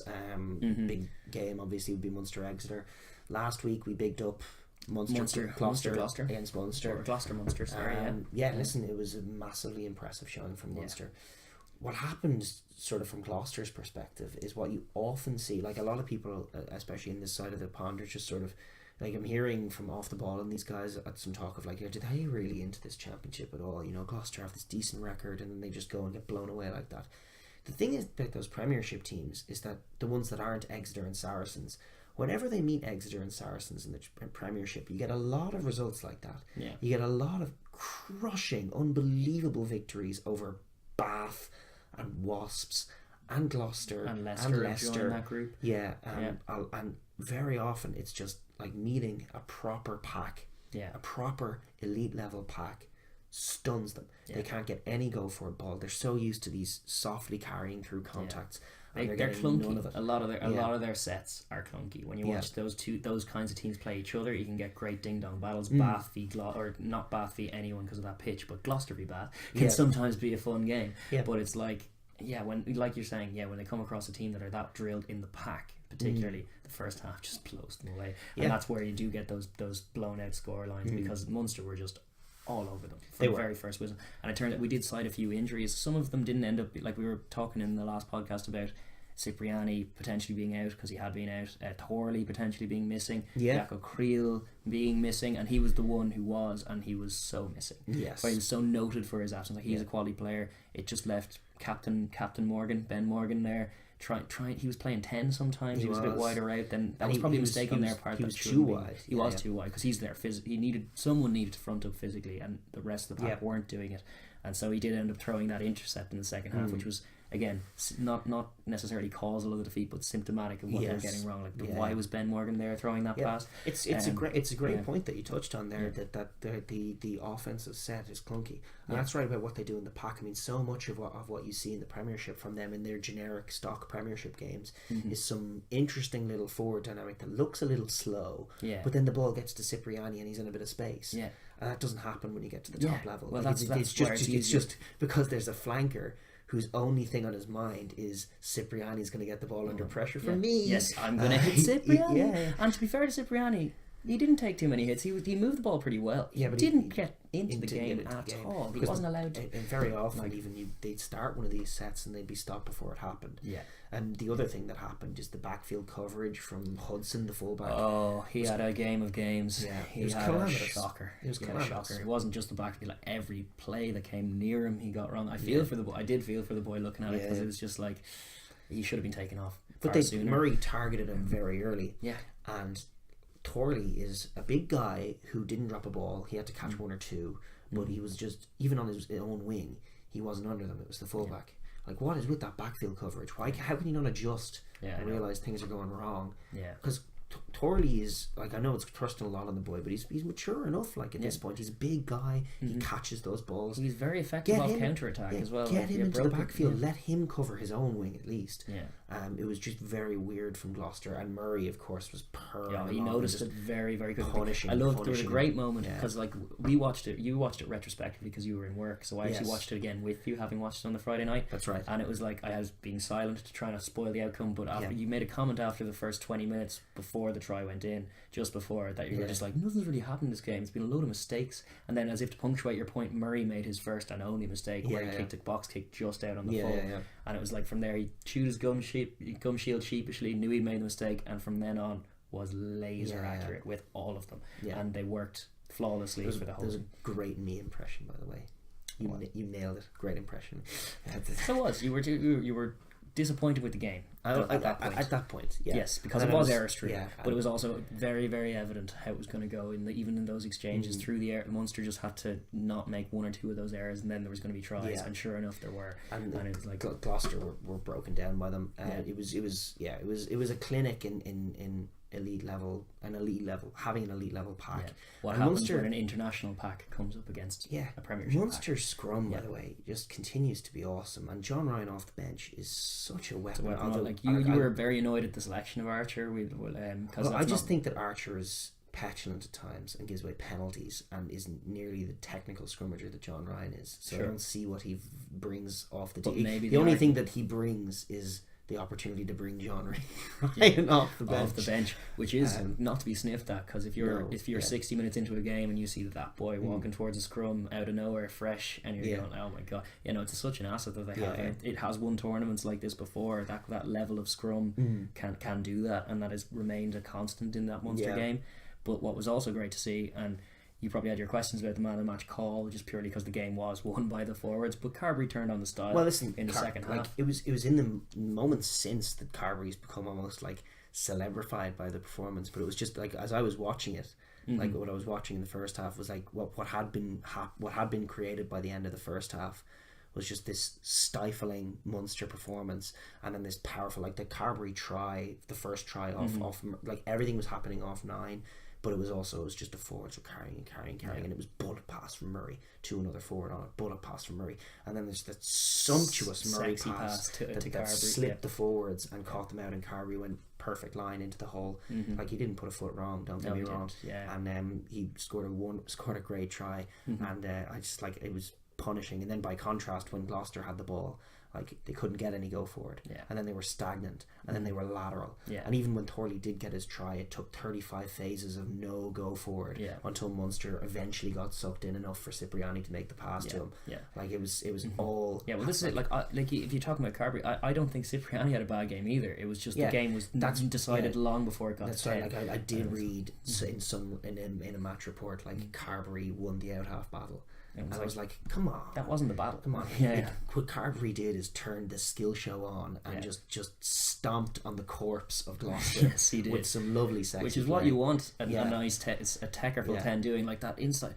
He's mentioned it before in interviews how he wants to develop his left-footed kicking game as well as his right foot because of his time in the backfield defending fullback, finding it very hard to get a read on those players, which I firmly believe, because you see it in all sports. You make the point in GAA, it also exists in football. When a defender knows that you're not going to kick on your left foot, it's easier to leave an open shot and just cover that space. Whereas Carberry's not allowing for that. He's taking it to the line and then dropping it on the left peg, which he doesn't normally do. You actually saw as he approached the line, because fantastic man of the day Hudson came flying up out of the line for that Conway try.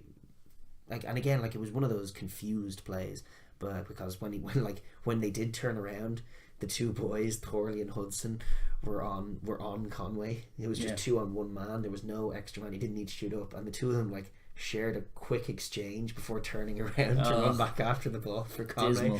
Dismal stuff. There was a little look. Well, Hudson did not have his best game by any stretch. But what was great about it was that as they approached the line, he shot up, but the Gloucester defender in front of Carberry blocked his right foot. covered it, said like, you can't kick it through me, I'm going to block you. So Carberry slipped onto the left, and that is skillage in the village. Like, that's beautiful. At the gain line, making that kind of read, that kind of adjustment is fantastic. And the intercept was a great read as well from the deep. Poor Ben Morgan. Well, he'd been doing that all day, so it was only a matter of time. And obviously after that little sexy play, Joey was feeling it, and then as soon as he sees Ben Morgan, it's like, where else is this going to go? I'm going to go, and he got it. So he did turn on the style points. Listen, Joey's got all the skills. Yes, he does, and we know that. But I like, as a forward, sort of, it's just like giving the man of the match call when, like, first of all, everything was happening off 9, and second of all, it was won by the pack. The game was won, and he turned on the skills. You point to a time in history when an out half has scored 2 tries and set up another and has not got, and kicked all his kicks and has not got a man of the match call. I know. It never happens, and you know this. Do you know what else never happens is fucking loose head props getting the man of the match. And speaking of, Kilcoyne had a monster game. So good. But he was gone in 50 minutes. You can't give him man of the match, even though he's a prop. So good. But listen, their pack are on fire. Like, and their pack are even improved on where they were in years gone by. They now have a 10 that they trust, who can read plays. Like, I think what the big question mark, and it's a question mark just because they haven't faced it, except maybe in cast, is what happens when they get matched up front or even beaten up front. And what does that's been the stumbling block in years gone by. It's been semi-finals and it's happened, and they haven't had the answers. But this is what's exciting about the Murray Carberry option. Because we haven't seen that. There certainly seems what has happened in seasons gone by is that Murray's not enough. And Scannell's not even enough, and that they can't give an armchair ride to either Keatley or Blaindale. You need, as much as everything's coming off 9 because it's a Munster driven performance, it's going to be forwards first. There needs to be a 10 in that cup. The only game in recent times that their pack have been properly beaten up was in cast, and that was the day that Joey did get a little loose and get things wrong. Listen, look, it's an anomalous game in France, in cast in particular. They're dirty buggers. You can't. I think also more went wrong than Joey. I think the whole team, the whole pack, as much as they were bullied, they were in the wrong headspace. It was like watching, to make a boxing analogy, when someone just mouths off and talks enough that you get riled up and angry. Like, Munster were so inaccurate across the park on that day, and it was not just 10. It was a thing it was a disease that bled through the whole team. I disliked the singular blame that was put on Carberry after this game, as much as I dislike the singular credit that's there. Well, that's just going to be media coverage of rugby, man. People love 10s.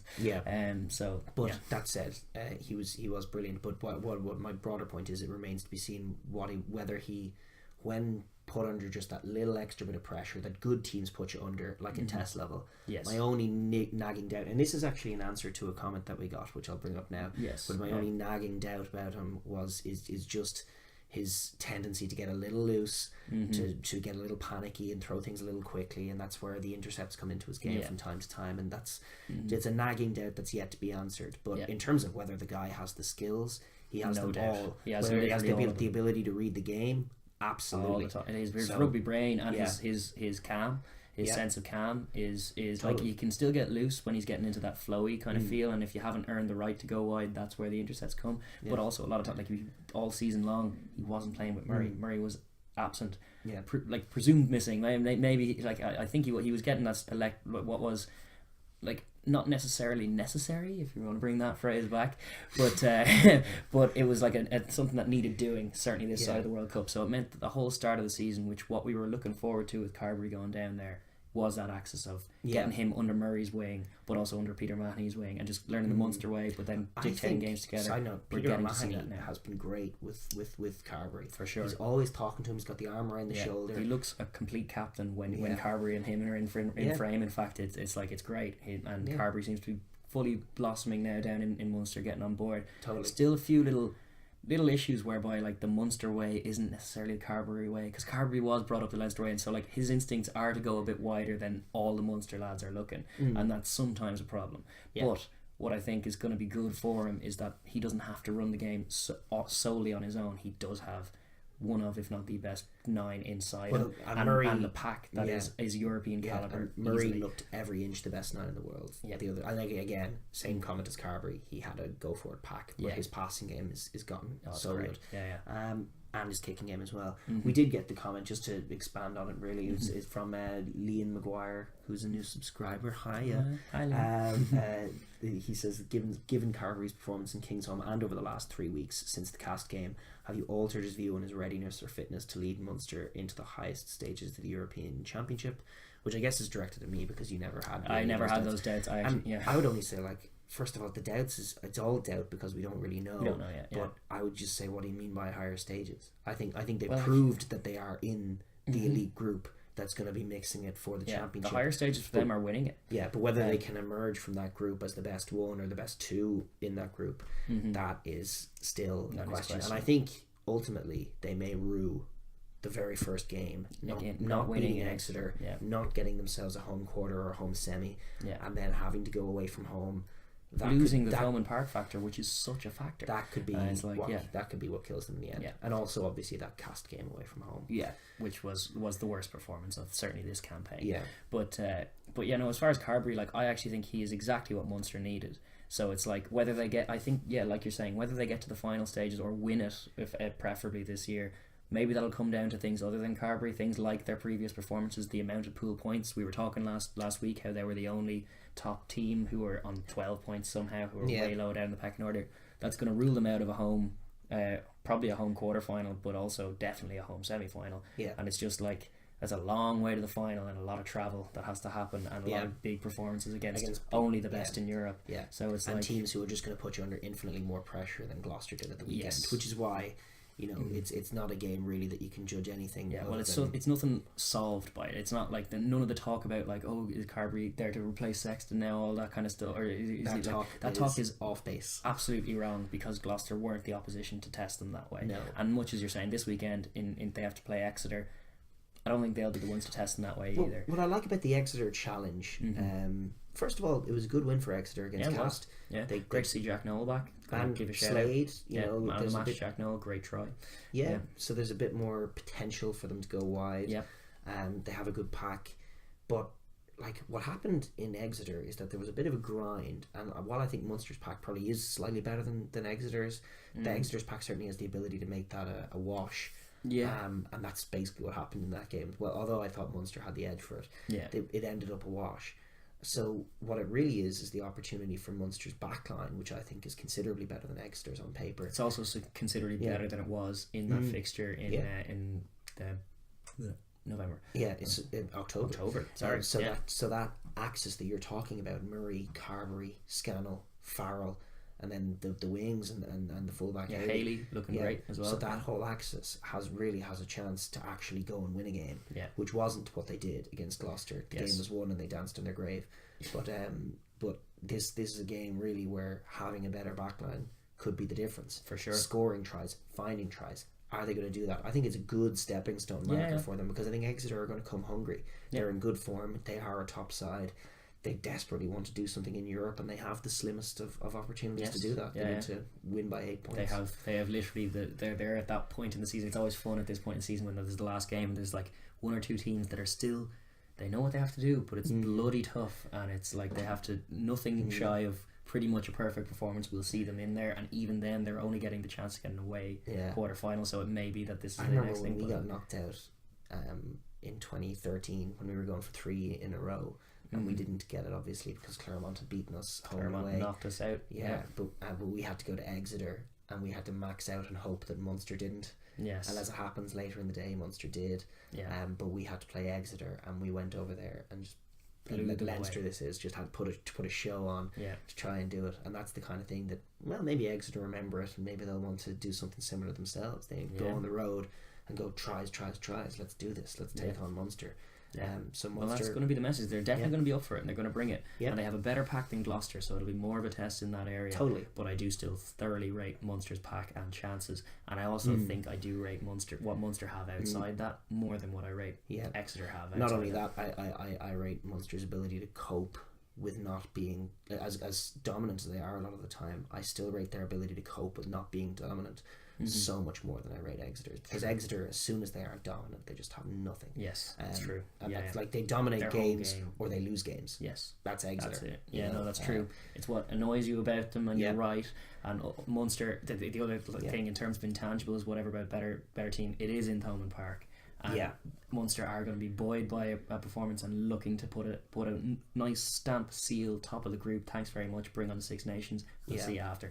That's what they're looking to do, and that's going to be a hefty challenge. And I do ultimately see Munster prevailing in it. I do too. Like I do think they're strong enough. I certainly think if Carberry gets man of the match next week and they run in a bunch of tries, that'll be perhaps a better indication. This is a better test. Yeah, I think it is, because it'll be Murray, it'll be Carberry again, and it'll be good to see. That's where you want to attack Exeter. You know, that's like exactly.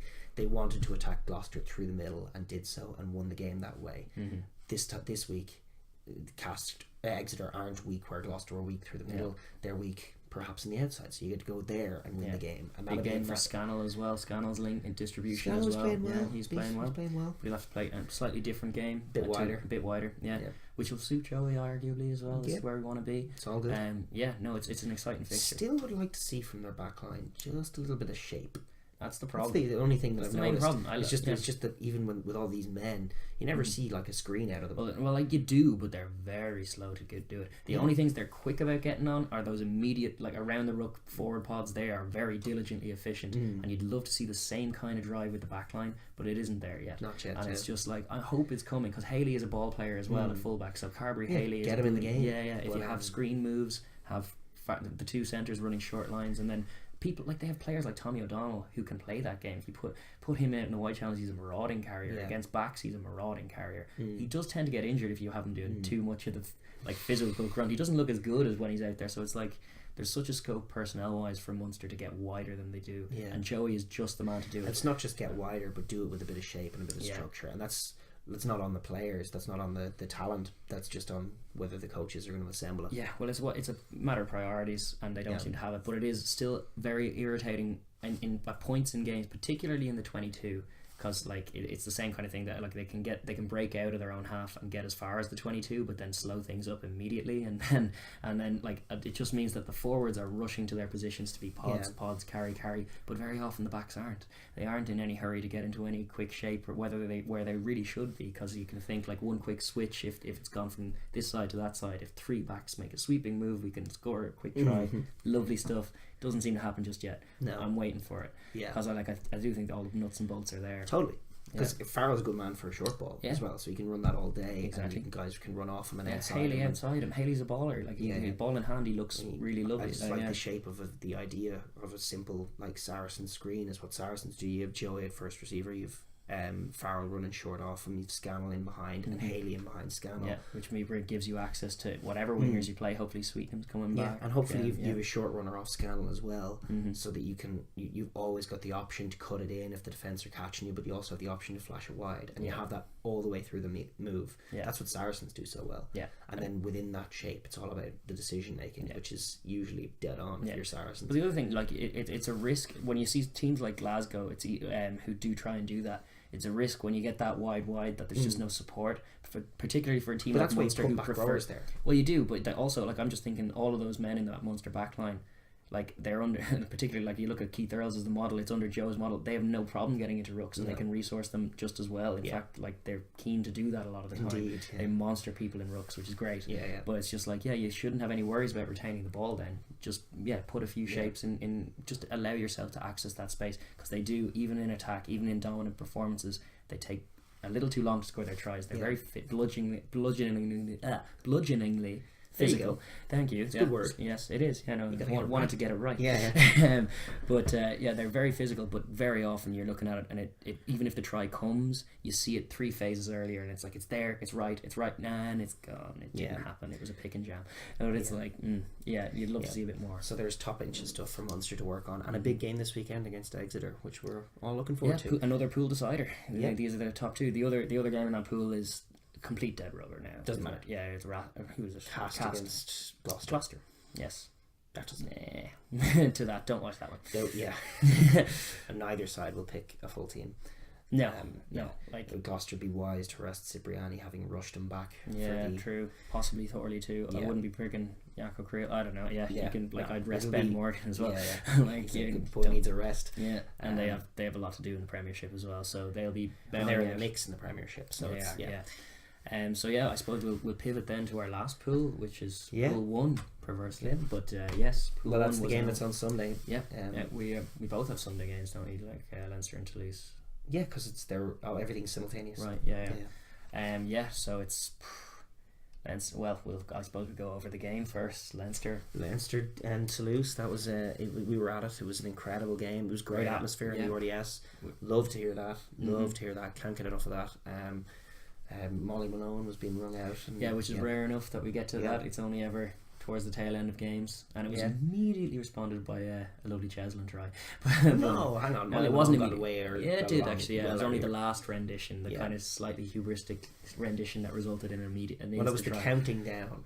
Yeah, the counting down the last 10 seconds that made Cheslin score that try. It was also a beautiful offload, but the game was wrapped up. You'll never see a less consequential try, because Leinster thoroughly outplayed Toulouse, and it was very very impressive, very satisfying viewing from our point of view, because we were nervous, and Leinster, as some of the lads were pointing to, they did that thing in pre-match where everyone was bleeding. They were just bigging up Toulouse, or is that like Toulouse are great, we're scared of Toulouse, and as soon as that tends to happen, which we even lose sight of a lot of the time, and particularly in the RDS though, whenever Leinster are on that wavelength where all the media is about how great the other team is, how dangerous they are, they end up putting in displays like this. Same thing happened with Montpellier, those games we were harkening on earlier on, when they were coming to town. It was all bigging up the superstars, the names, and then just trouncing them in making it so awkward and holding the ball for a long time, which is why I was dead wrong in terms of my in my winning conditions for Leinster. I was completely off base compared to what they did. I was suggesting aerial bombardment and a bit more physical defensively, but no, what they actually did was just hold the ball ad nauseum and make them make tackles, as well as whenever they were on the offensive, really good line speed, but also jackling, slowing down, stifling. Toulouse, it was almost like they were in the muddy floor like James Lowe was in Bath. They were just, whenever they got the ball, they were tired, they were carrying their leg stuff. As much as they're trying to emphasise fitness over there, they're like a few rungs beneath Leinster on the ladder of getting there. And Leinster, just with all of their big men, they made them constantly in that defensive mindset. And Toulouse, to their credit, really stepped up. They wanted to win this game. Yes, they did. They had their club had flown a load of media in and flown a load of sponsors in. We were sat next to a bunch of Toulouse fans who were lovely as well, and very there were a lot who travelled. But the actual club had flown in a bunch of sponsors and a bunch of media people, put them up in a hotel, getting them tickets to the game because they were feeling it. Yes. And the team were responsive to that. They came in hungry and they stuck to their sets. They still isolated, like what we had said after that first game when they won 28-27, they had isolated James Ryan as a huge source of go forward. They also took Tyg Furlong. They took him. They took Tyg Furlong,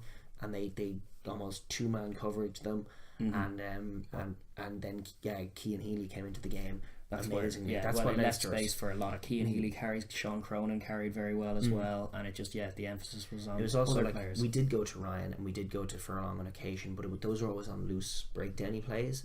The set plays for Leinster were all about getting Healy, getting Cronin, getting Conan, Fardy sometimes as well. Quite a bit more than usual on the ball going forward. Just surprising to Toulouse with those kinds of plays and letting them know that our whole pack can do that. And then they just had to make tackle after tackle after tackle. And like the highlights that they put up for the game on BT's YouTube channel after it started 30 minutes when it was 3-3 and Leinster got that opening try. But so much happened in the opening. Well, like the very first play was like a flowing end to end. We went up to one end, got pilfered, got stealed after a load of phases. Then at the 22, they broke out, came all the way to our 22 before Josh Van der Fleer made a great steal, and it was just like beautiful flowing rugby, near test level atmosphere in the place, and certainly from the hits and collisions, it felt like it on the field. And it was definitely like as much as you can, like you wouldn't even know the difference just us talking about it, but it was like it was next level intensity as far as. Compared to any of the other compared to any other game on the weekend, everything was more ferocious, everything was more physical, everything was quicker. Charlie Femuina had a stormer of a game and was causing Leinster all kinds of problems, and then got broken down, beaten, and had to leave the field all before the highlights start. 30 minutes in he was gone, and it was like he was playing well. He had one big scrum that won the penalty as well, got the better of Cian Healy, but also hurt his shoulder in a contact, and then that never went away, and it became increasingly a factor, and it was off a scrum. Like, we don't know, like, we love scrums, can't speak on any authority other than Cian Healy, when he sees a bit of weakness, like as he did, because he was down treating his shoulder before, and then afterwards he was broke up. I don't know the ins and outs of what he's doing, but it must be something monstrous. Because Charlie Femuina is like an amazing scrummager and a class player and a monster of a man. And he was off broken and bruised after 30 odd minutes. It was like, that was the kind of atmosphere that was going down. And it wasn't just him. Like, Jerome Kina was struggling with the pace. They were all feeling it. And it was totally like, it was clinical and ruthless, and then the tries came, and the tries came functionally, and it was all very, very good. Toulouse's defence never really broke down. It just got caught with it was just slowly beaten down for that opening try. They got caught out with a nice little clever, having been a bit lateral, Leinster go short and then short and then short again, and then crossfield kick to Dave, who scores it perfectly. And then the Cronin try was another example of just beating them down and beating them down and beating them down. I think the winning of the game was probably that Dave Kearney try, coupled with a few phrases later there was a drop ball by Medard that was really not even pressured, and it was also like you were making the point that they shouldn't have taken Ramos off from 10. They should have moved him to fullback, taken Medard, who is the older man, who has had a lot of game time this season already. He's not as fit as young Ramos, and Ramos is perfectly competent in the backfield. He probably should have been under that ball, and he wasn't. He was off the pitch, and he dropped that ball. And collectively, you could feel it, because we were obviously next to Toulouse fans too, but you did feel the sense in the ground then that the RDS crowd were getting more into it. Those were when the songs came, and it was like, that was definitely massive. Another big set was when Toulouse finally had their crack at our line. This was towards the end of the game. This was after the Cronin try going, so it was 3 tries to none. And they really needed something. It was whatever it was, 22-6. They wanted to try to get them sort of back into the game, and they kept hammering away and hammering away and hammering away. They got a bit narrow sometimes, but Leinster had resourced the width of the pitch pretty well, and Leinster just kept defending. It was very reminiscent for me as a Leinster fan of the titanic battle that happened between Clermont and Leinster and Bordeaux back in 2012 in the semi-final. Huge defensive sets, big players, big tackles. What was running through my head as I was screaming Leinster in the stands was that whole set, and then I was remembering that team, and it was like Jamie Heaslip at 8, and Sean O'Brien was big, and Brad Thorne was in that team from the second row. And I was just wondering to myself, do these boys actually, do they cut the water of those boys, of that probably greatest ever Leinster team and greatest ever Leinster win away in Bordeaux? And they did, they held Toulouse. Toulouse, a very competent team themselves, kept going and going and going. They're a dangerous all-over team, and they were dangerous in that set, and they were shut down. And eventually it was a big James Tracy steal.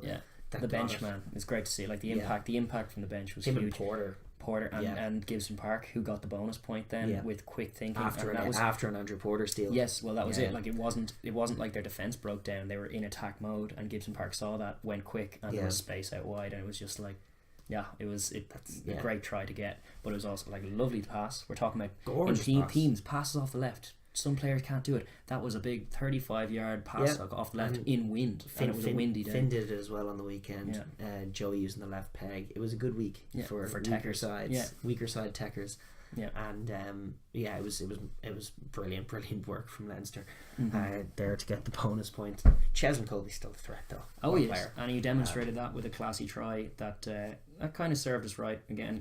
Reminiscent of that moment in the Scarlets, the Pro 14 final last year, where like the whole crowd in the Aviva Stadium were busy singing, counting down the clock and singing Championes, and then like almost immediately after, in a direct response to far too much hubris, that's not the great side, it's just coast to coast try time, and that happened again, and that's a bit disappointing, but it's like obviously I don't begrudge Toulouse their try. They were probably good for it, but it was just a great contest, and Toulouse, it just didn't fall for them. That picture you were talking about last week about what you want to be seeing, it did come to pass. There were drop balls, offloads didn't stick. Entamac got schooled a little bit. We haven't touched on Gary Ringrose yet, by the way. We have to. Man of the match Gary Ringrose, and boy was he. Our main concerns were not unfounded, because we, like, particularly last season, there was a lot of time spent with a backline that consisted of Luke McGrath, Ross Byrne, with Rory O'Loughlin in that little axis there, and even if Gary lost was there, horrendous games. They lost really badly and just did, like we were saying, struggle to get things going either on attack or defence. There were some leaking holes through there as well, and like bar a few occasions, Ross Byrne did get sat down at one point for a very nearly try by Toulouse. By who that was Guitoun, Guitoun, who does like that was a man who should be in a squad, sitting down a man who should also be in a squad. Yes, two strange omissions as far as Six Nations selections. But I loved Ross Byrne's taking it to the line. I think it's massively improved his ability to play with Luke McGrath. Exactly, just the fact that he runs that was the ball. worry. Like we decided it last week. Do feel that Gibson Park is a better match just purely because he does flick those passes further forward and gets Ross Byrne moving forward, but that's been one of the main learnings I've seen from Ross Byrne, is just his willingness to take the line. It was also one of the first things that happened because Toulouse were shutting off the outside but leaving him a bit of space, and he wasn't doing the panicky slight 10 thing of just either kicking it away or throwing the pass that wasn't on. He took it to the line. He took a few high shots. He took a few hits. They had picked their men who they wanted to hit in Leinster and drive backwards, and Ross Byrne wasn't one. Yeah. So Ross Byrne always had that option. Yeah. It was just always one man on him, sort of. Yeah. And he could, if with a bit of footwork, get the winning or at least parity in that contact and quick ball. And it was good to see from him, because like there's a nice calm off him, complimenting Carberry on his sense of calm in the chaos. Ross Byrne has a bit of that as well, a fair bit of that, and the technical delivery of that crossfield kick to Dave Kearney was symptomatic of that. He's always had that in his game. Got a beautiful boot on. Really does. And that's where the problem maybe lied last year or in his breakout years, where like he's come through. Just leaned on a little bit because like his main point certainly in schoolboy rugby. I actually remember seeing him play a few schoolboy games. Was he had a great boot then too, and he was really good at picking corners, which is not necessarily how most schoolboy games go. Kicking corners wasn't a big thing, but he was distinguishing himself as a 10 like that. So for the first season he was a little too deep and he kicked a little too often, which isn't the Leinster way. No. But his passing game has improved. But the main thing is that he is actually quite physical and he does take it to the line. Yeah. And that was a key difference, but also like can't shift focus too far away from what Gary Ringrose allowed him to do with that as well, because like particularly on defence he was all over everything. He was literally shutting down all that Toulouse had, and Toulouse had a lot. Like there were times when Colby was dangerously tracking across and he was covering. Like Ringrose was the man watching him like a hawk. Everyone else can fall into place as soon as that's happening. A really great moment that we could see clearly from our seats in the south stand was when Chesney was just tracking across the field, and Colby, there's nobody like him in World Rugby, for he's just on the ball and you're just terrified. He's gonna do something. Get him down. Oh my god. And he was just dancing, and Gary just tracked him the whole way. Never bought in, never shot, just tracked him, and if you go forward in any way, if you try and list outside me, I've got you. If you try and step me, you're not gonna.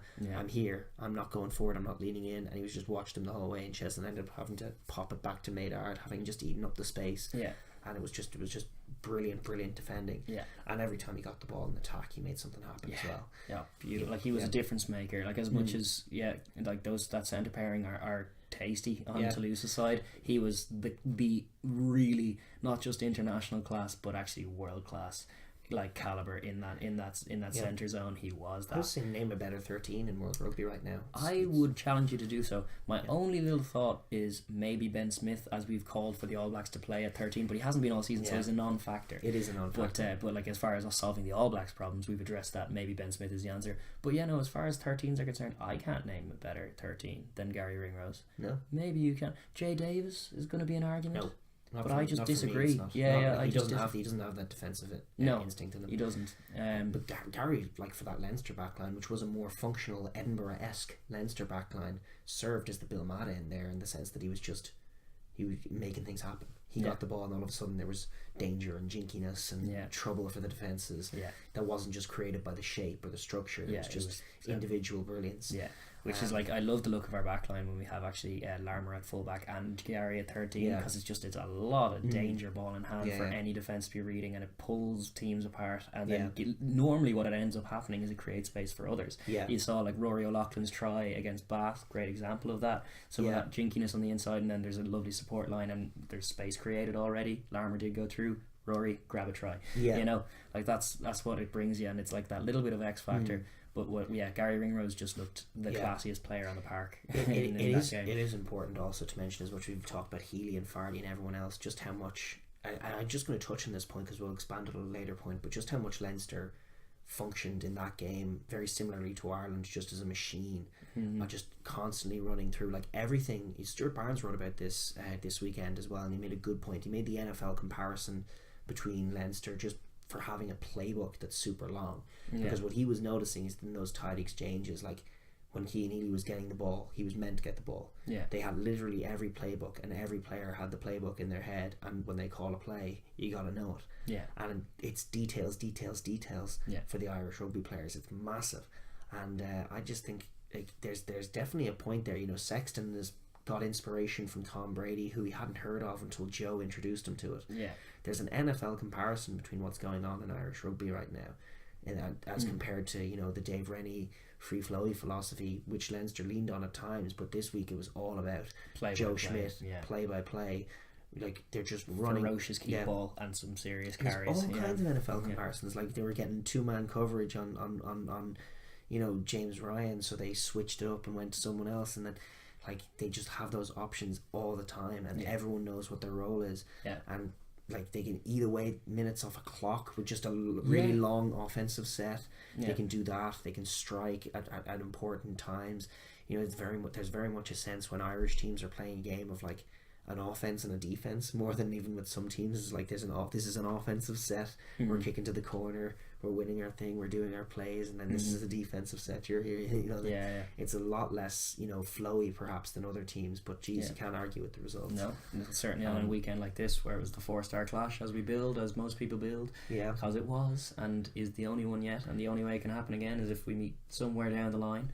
As I would be okay with, because I love Toulouse. Like they're a fantastic club, and I think for French rugby, we've harkened on the point before. It's fantastic to see them back and doing things in Europe and the top tours. They're going to beat Bath. Playing that style of rugby. They're going to beat Bath. They're going to. A lot of those boys are going to go off and learn about test rugby now. Go play for France, and we'll learn about them, and they'll learn about rugby at the highest level, and then we'll come back with a quarterfinal to play, and against whomever. They're going to be sweating, and even away from like Toulouse, more so, and that's historically true as well, more so than any other French club. They do travel, and they don't shirk from it. Their fans, and their fans travel too. They know the necessity of it. They're one of the few clubs that know what it takes to win 4 times. And you know what? It was one of the points that you had noticed as well, but just watching the game back on the television. One of the things that was really appreciated, like there was a lot of gratuitous Toulouse fan face that was shown by the camera.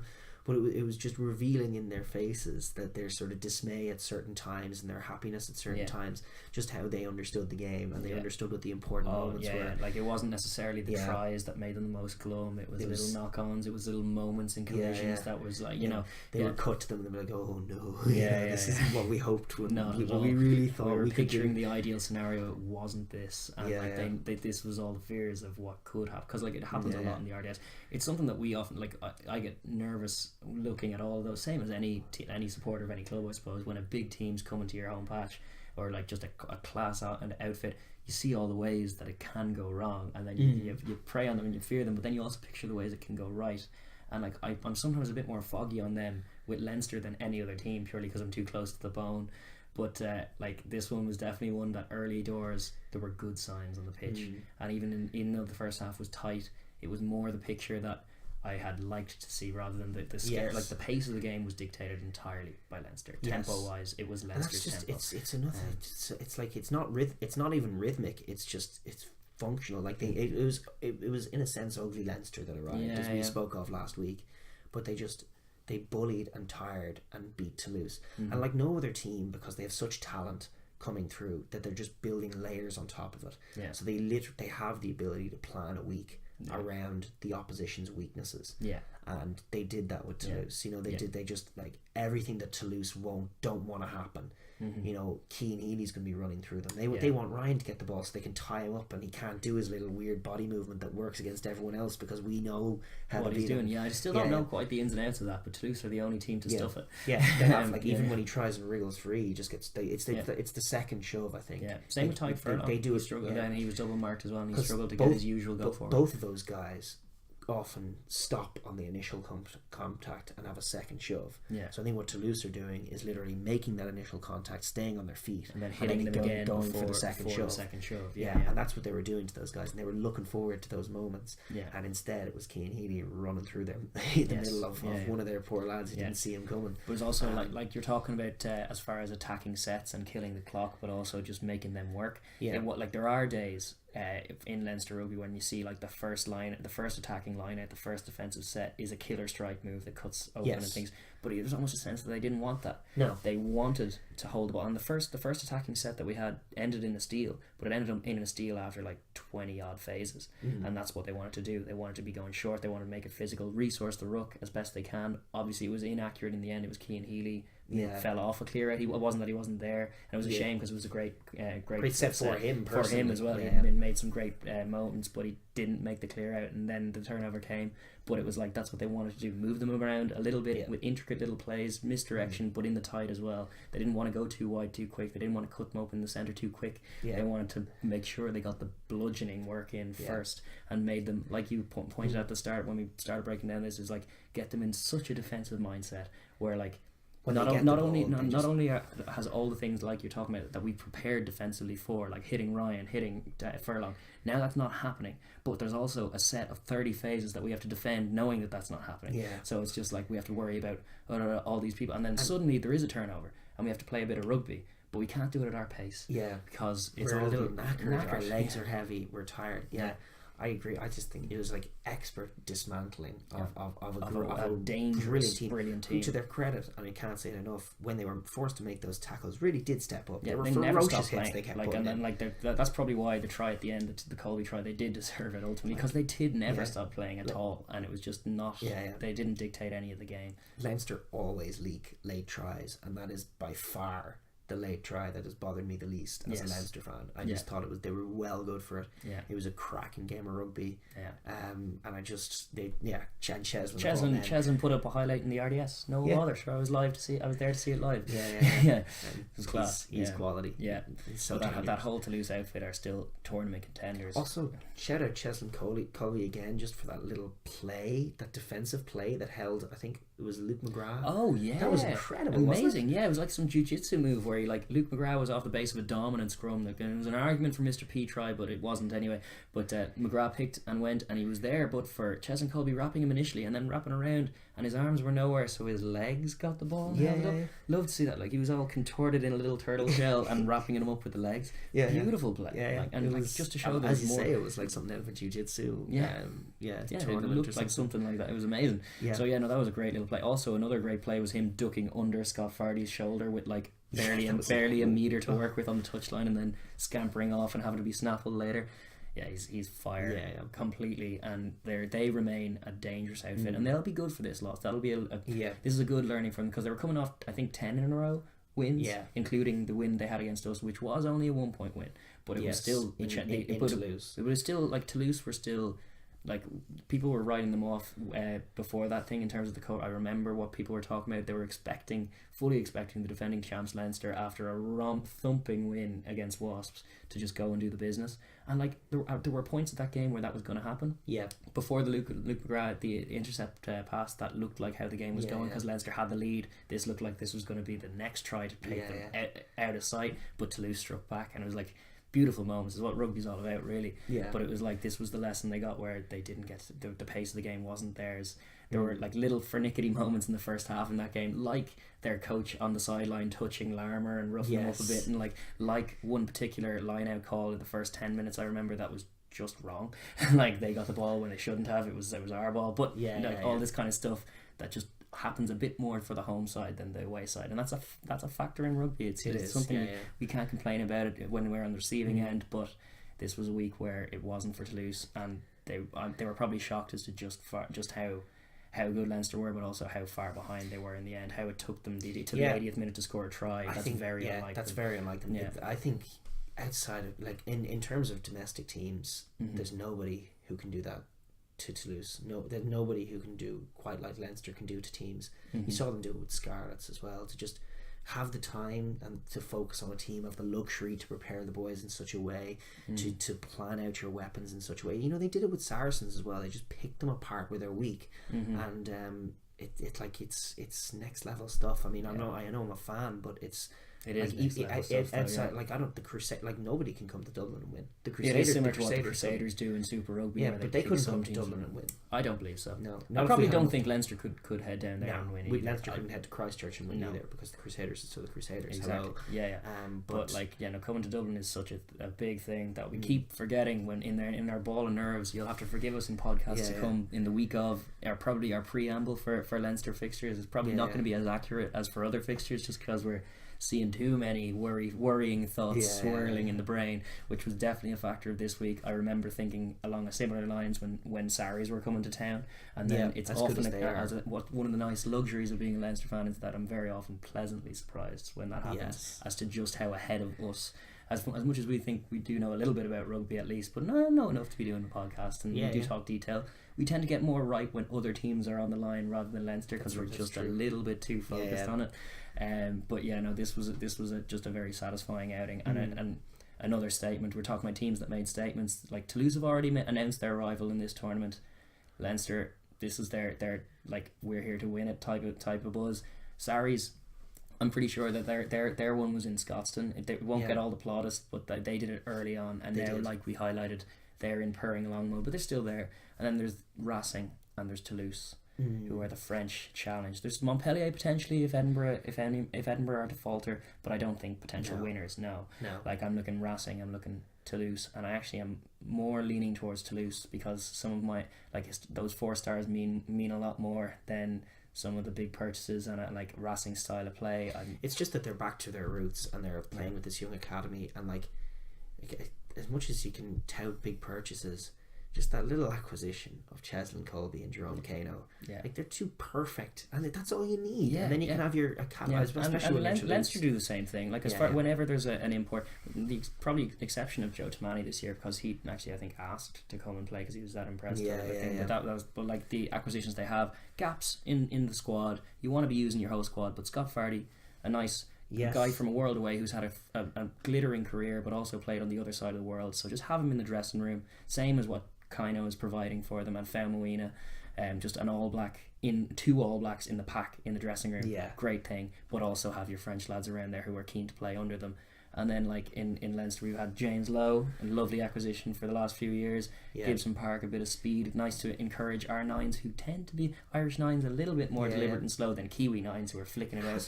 Hasn't quite been James Lowe's year this year, just because I feel like we've shifted from the Chiefs mould into a more Joe Schmidt mould, just a little bit. But he's still fire, man. Certainly, he's still fire, and we're playing, Wasps this week, and he's back from his 2-week ban. He's back from his. This could be back with a bang. It'd be nice to see us open up and start running the ball a bit against Wasps, who, like, while potentially dangerous, are such an eternal disappointment to me that I can't see them. Well, it was like, I mentioned it earlier in the podcast, but if someone can explain it to me, why do they not have 2 stars in their jersey? They've won the thing twice. Why is there no 2-star? Like, it's just because it's the Coventry Wasps. It's the new Coventry Wasps. They're not the London Wasps. Maybe anymore. That's it. I don't know. Like, they just, like you were just saying, they just get too much wrong. And like, Christian Wade is gone now.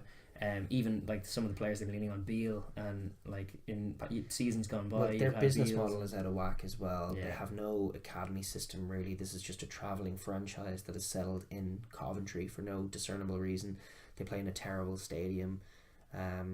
Like, it's just nothing's right over there, and they replaced Cipriani, an Englishman who plays a running style of rugby. Let him go. Bring in Lima Sopawanga, former All Black of sorts, to play a sort of similar kind of game, but it's all a bit watered down. Sopawanga doesn't know what he's doing over there. He doesn't at all. They don't really know what he's doing over there either. It's just he actually and he got to talk about the other game briefly. Then the other thing that happened in that pool was Bath in a trudging slugfest in that absolute quagmire of a pitch they have over there. Yes, they won by 2 points against Wasps in a dreary bludgeoning game that at one point in it Lima Sopawanga got himself yellow carded for a very, very clumsy, terrible, reckless challenge. And I like Wasps, I just don't know where their heads are at, but also what their game plan is this year. They're like what I normally associate with them, because we've played them a lot in the last few years, and it's not like Christian Wade has never taken the field against us for Wasps and not scored a try. No, I'm pretty sure I'm right in saying that, and they would always score fine tries against us. Yeah. Well, the only time that hasn't happened was this year, or well, like last year now, but the first game of the tournament actually was when we absolutely put them to the sword, hosed them. And it just seems like there's nothing wrong. Well, they were a team with Beale and LaRue and Cipriani and then Wade, and that was a team. It was very clear. Dangerous. And Daly as well is very clear what they're doing. Yeah. This is what we are. That's an identity. Now they don't have an identity at all. And as much as Leinster jitters are going to arrive on game day, I don't see them to be the team to beat Leinster at all. Yeah. Well, it's definitely it's a possible banana skin, because like any game is, I guess. Yeah, I suppose it is, and Leinster can still lose top position if they blow that one, because you're going to have to expect to lose to win, so it's not home and hosed in that regard. But with that being said, that's exactly the reason I think Leinster are going to go over and do something similar to what Saracens did this week. I'd expect like 4 tries, no more, no less. I just a win. That's all. Yeah, I think we'll score tries against them. Yeah. I don't rate Wasps this year, so no, but I do rate Leinster, and I do rate Toulouse, and I think they're going to do for both of those boys, I think. Yeah. And I suppose we should wrap it up. Yeah, I think we kept it under the hour. Well, we definitely didn't keep it under the hour. Yeah, we kept it under the hour. We were just disciplined, like we are. Focused in our points, laser focused, and wrong. No, it's good for that short attention span of people on the internet. It's just that short form content. We're going to keep our free form long. We will be chopping it up and we're giving you more digestible chunks. As we're going to release each minute of the podcast as an individual video, and you can pick your favorite minute. No, we won't be. Sorry, yes, we've run that long that we're getting a bit silly by the looks of it. So we will wrap it up. But another great week of European rugby, and another one to come. We're looking forward to it, same as you. We'll be back next week to break all that down and then wrap everything turn a mind towards the Six Nations as they come. Exactly, it's great. It's a nice little week window where we won't look at the domestic comps, which we never really look at, but they're plugging along as well. But we won't. We'll look at Europe as was, and then we'll pivot to the international rugby, and hopefully there'll be a few videos uploaded then about the team that we shot in November about the international teams. Yes, and we're going to try, probably if we get a chance, we still have a few things written on just where those teams stand going into this World Cup year. We'll probably try and get them out in time for the Six Nations. We'll do when that focus shifts towards international stuff, I suppose. Totally. We'll absolutely do that. Anyway, listen, I know it's been a long one. Thank you. If any of you have stuck with it this long, stick with us. Fair play to you. Yeah. We love you for it. Nobody's watching this now. We can do anything. But so we'll sign off. See you next week. See you, folks. Bye. Bye.